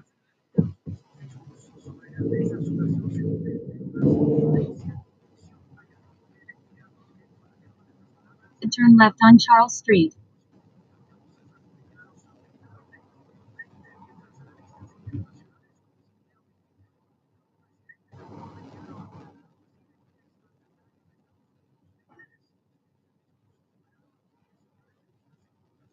On Charles Street.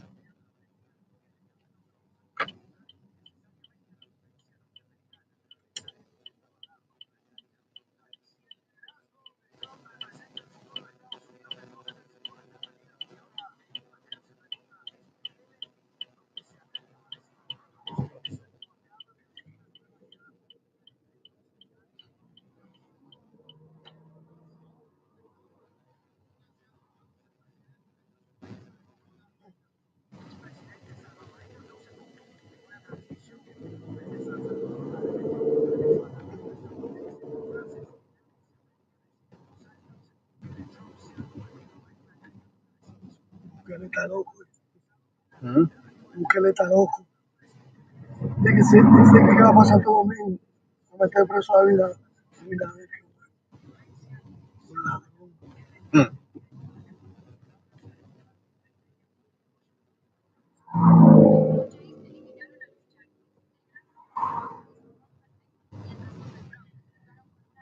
El mundo entero está loco. Everybody. Mile turn left on Passaic Avenue. Todos los políticos. Este te roba, pero tiene una idea que está. Coger todo el mundo y ponerle preso. Pero no es todo el mundo, right? Es lo que yo no sé decirlo en español. Mi español no es bueno. Lo que no quieren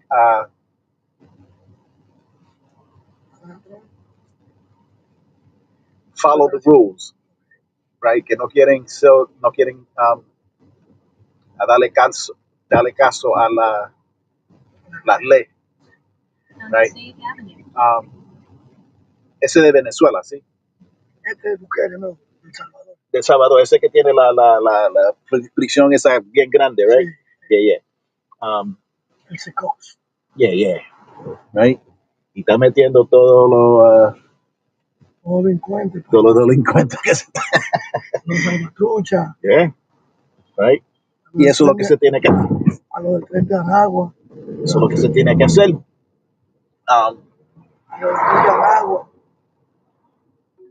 Si están en la calle, right, están matando, vendiendo droga. No, porque tú sabes que no está haciendo mal, hay que meterle. Right.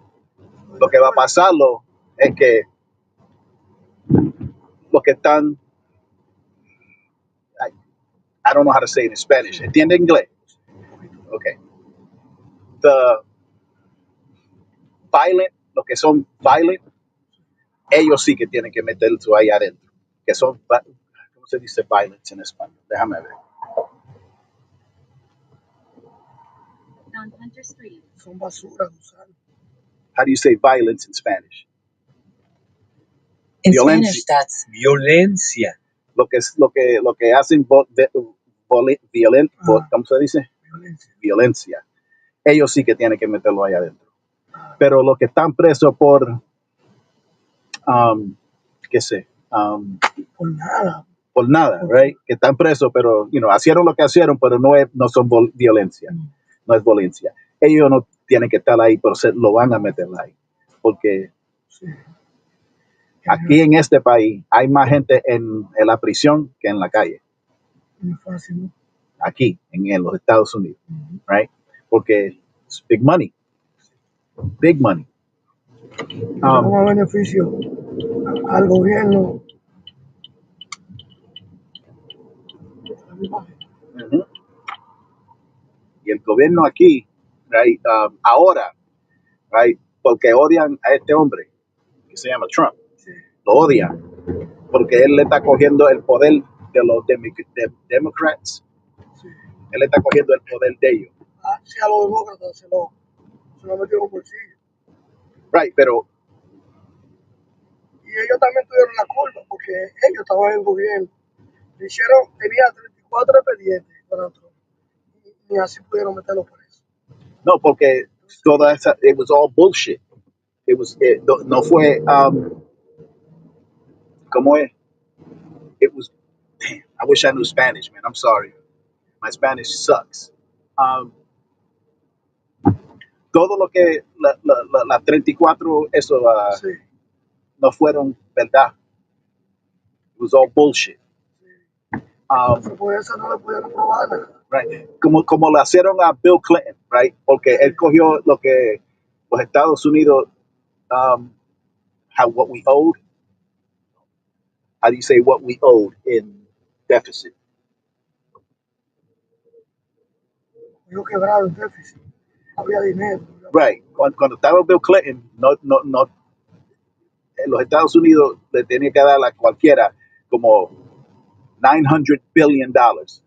Él lo pagó y cogió más chavos para adentro. Cuando lo cogieron a él, el país tenía como $90 billion.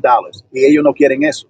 Ellos quieren que todos los taxes que nosotros pagamos, que ellos lo cojan y lo mandan para Israel, para China, para lo que quiera, pero para aquí no. Él trae el dinero para atrás, para acá, como Donald Trump está haciendo. El dinero para atrás, para aquí. Sí, está recaudando fondos. Right.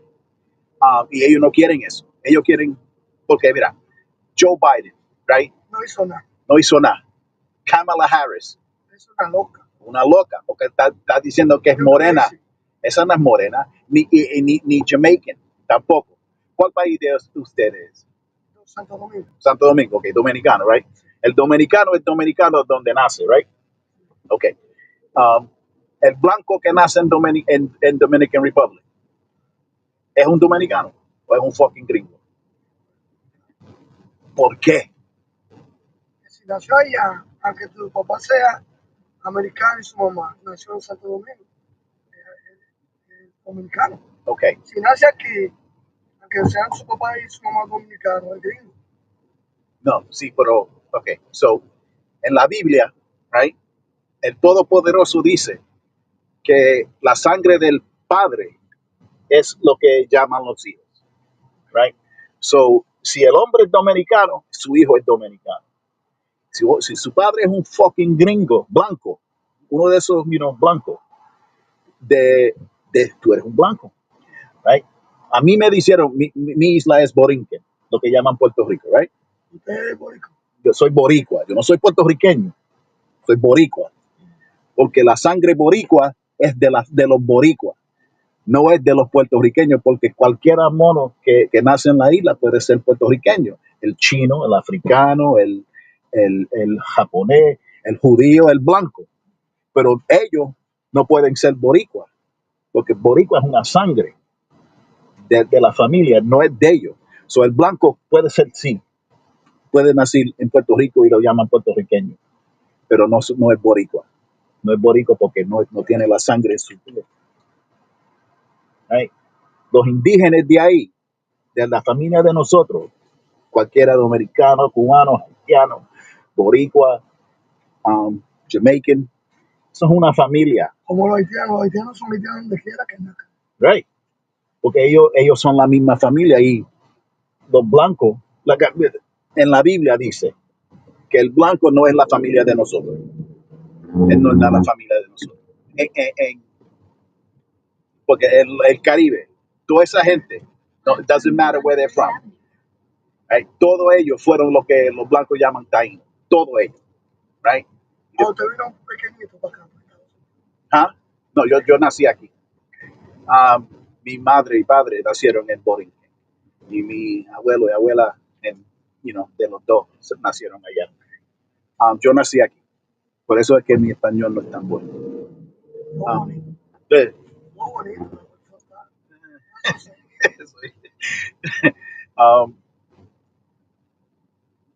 Pero porque nací aquí, los de allá me dicen que yo no soy puertorriqueño. Está bien, está bien, está bien. Pero boricua sí soy. Porque mi madre es boricua, mi padre es boricua. Mi abuelo y mi abuela. ¿Y tú orgullosamente dices que tú eres boricua? Yo soy boricua. Pero el blanco que nace en la isla, ese no es un boricua. El blanco que nace en Santo Domingo no es Quisqueya. El blanco que nace en Cuba no es Cubaya. Nosotros somos la sangre de los indígenas. Ellos no. En político, claro, nace en la isla, eres lo que quieras. Porque el nombre de la isla no es Santo Domingo, right? No es Dominican Republic. Right. No, pues no es la República Dominicana. Los indígenas lo llamaron Quisqueya y los haitianos Haití, right? Las dos partes. Ese es el nombre propio de la isla. Quisqueya y Haití. Los blancos lo llamaron República Dominicana. Los hispanos, los Spanish, right? Los que cogieron la isla y mataron los indígenas. Ellos lo llamaron República Dominicana. Y ahora nosotros se llaman Dominican, right? Pero nosotros no somos dominicanos, no somos puertorriqueños, no somos ninguna de los nombres que le dieron a nosotros. Los nombres que son el nombre de los indígenas que estaban ahí. Pero como ese tiempo... Tomando el tema de nosotros, trabaja bien, porque no le gusta la sinvergüencería. No. Lo único malo es que ya está viejo, tú sabes, si le está yendo ojo de la mano. Pero en verdad lo está haciendo bien. Yeah, no, todavía la mente de él está sharp, right? El que estaba jodido fue Biden. Sí, Biden estaba... Ese estaba, me asustaba.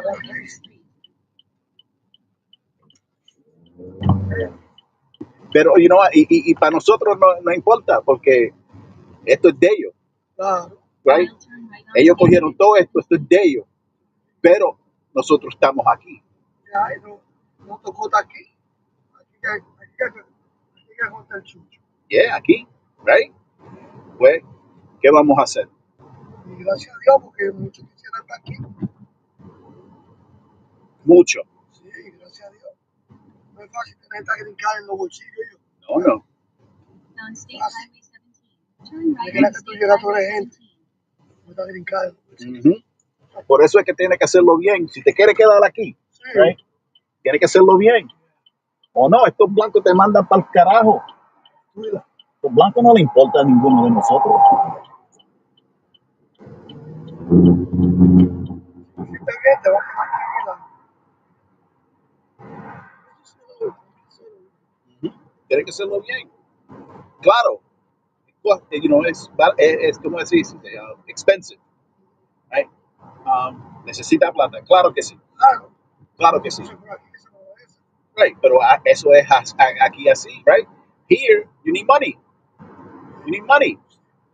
¿Cómo está la renta hoy? Right? Eso está que vamos a comer o pagar la renta. Right? Sí, esto es un país de sí o sí. Hay que, como quiera, trabajar. Tiene que trabajar. Yo vine en diciembre y yo no me pago. Yo la más duré hasta enero. Diciembre, enero. Desde todo enero para acá, no sé lo que está en mi casa. No me negociando y llamando a trabajar. Eso es mío. Right? Pero algunos vienen y todavía, no, it doesn't matter. Adivinar, ser creativo. Right. A joderse. ¿Por qué? Claro que somos familia. Norteamérica, Sudamérica, Centroamérica, el Caribe. Todos somos familia. Todos somos los descendientes de los indígenas. Claro, right? No todos, porque algunos son descendientes de los blancos, de los Spaniards. Pero lo que son la sangre de los indígenas, todos somos familia. Pero ellos cogieron esto es de ellos, de los blancos ahora. Y si ellos dicen que necesita papeles, pues tiene que coger papeles. Right? Eso es lo que es. Eso es lo que hay. Ellos mandan. Ellos mandan. Right? Ellos son el diablo. Don't get it wrong. Ellos son el diablo. En la Biblia le llaman a ellos, los blancos, el Dios, el Todopoderoso, le llaman a ellos el diablo. Pero como no somos, we don't know the Bible. We don't know, ¿cómo se dice? We don't know. No sabemos la Biblia. Right? Si yo te digo el nombre de Jesucristo a usted, lo que ves en su mente es un blanco. Right? Pero la Biblia dice que él no es un blanco. La Biblia dice que él tiene el piel oscuro, pero bien negro. Right? Y que el pelo es como usted. El pelo de él es como el pelo de usted. Right? Eso es lo que la Biblia dice. Y si la Biblia dice eso, ¿quién es el blanco? Es el diablo, no es Jesucristo. Sí, porque en verdad, el enemigo malo era blanco y con los ojos verdes y bien elegante. Yeah. La Biblia, él es el enemigo. He's the enemy. Aquí. Yeah, Union.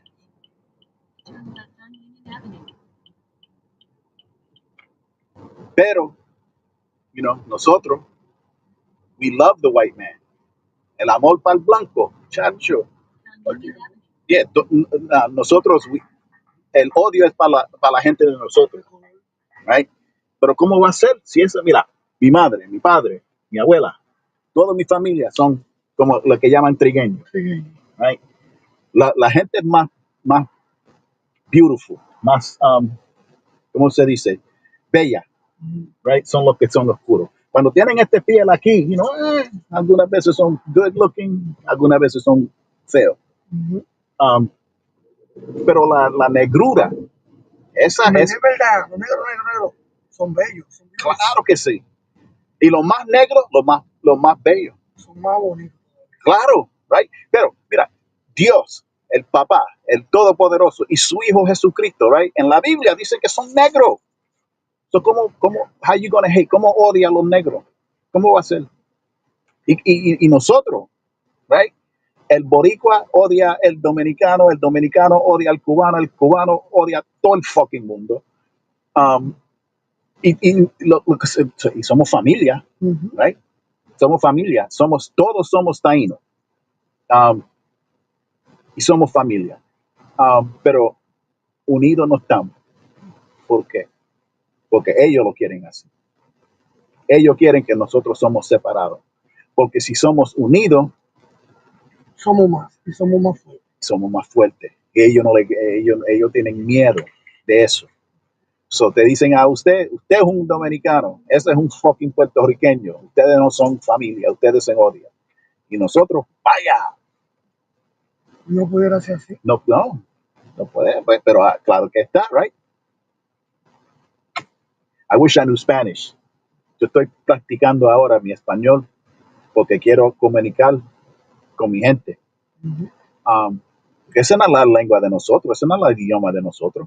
Los taínos no hablaban español. La idioma de los taínos fue hebreo. La español vino de Spain, de los conquistadores que llegaron aquí y mataron. Nosotros lo hemos dado también enredado. Los boricuas, los dominicanos, a pesar que los haitianos hablan feísimo. El idioma más feo, el idioma más lindo que yo me encuentro es el inglés. Yeah, me too. Yeah, me too. Pero también no es la idioma de nosotros. También es de ellos. Ellos llegaron aquí con ese idioma. Los Spanish y los English. Eso es de ellos. Nosotros, la lengua fue hebreo. Pero cogieron la lengua, la cultura, ¿cómo se dice?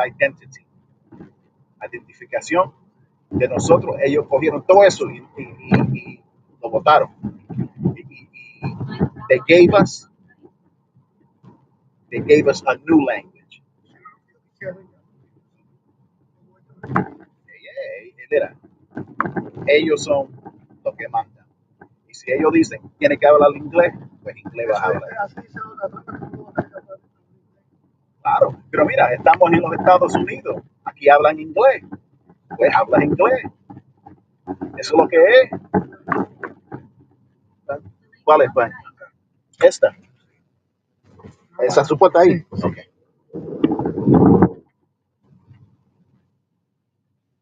Yo te bendiga y good morning. Okay, good morning, sir. Bendición. Gracias, ya. Uh-huh. Head to your pickup on County Highway 45. You're welcome. Buen día.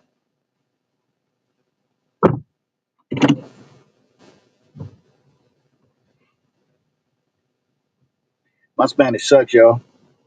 I tried though. I didn't even use to try. I used to go, fuck that language. That's not our tongue. My ancestors didn't speak Spanish. They spoke Hebrew. Then turn left. I was like, fuck that language. Couldn't tell me shit. I was an American. And I was Puerto Rican. Because the Puerto Ricans is man, yo, I was all fucked up. I had no clue. I know now though. Can't tell me nothing now.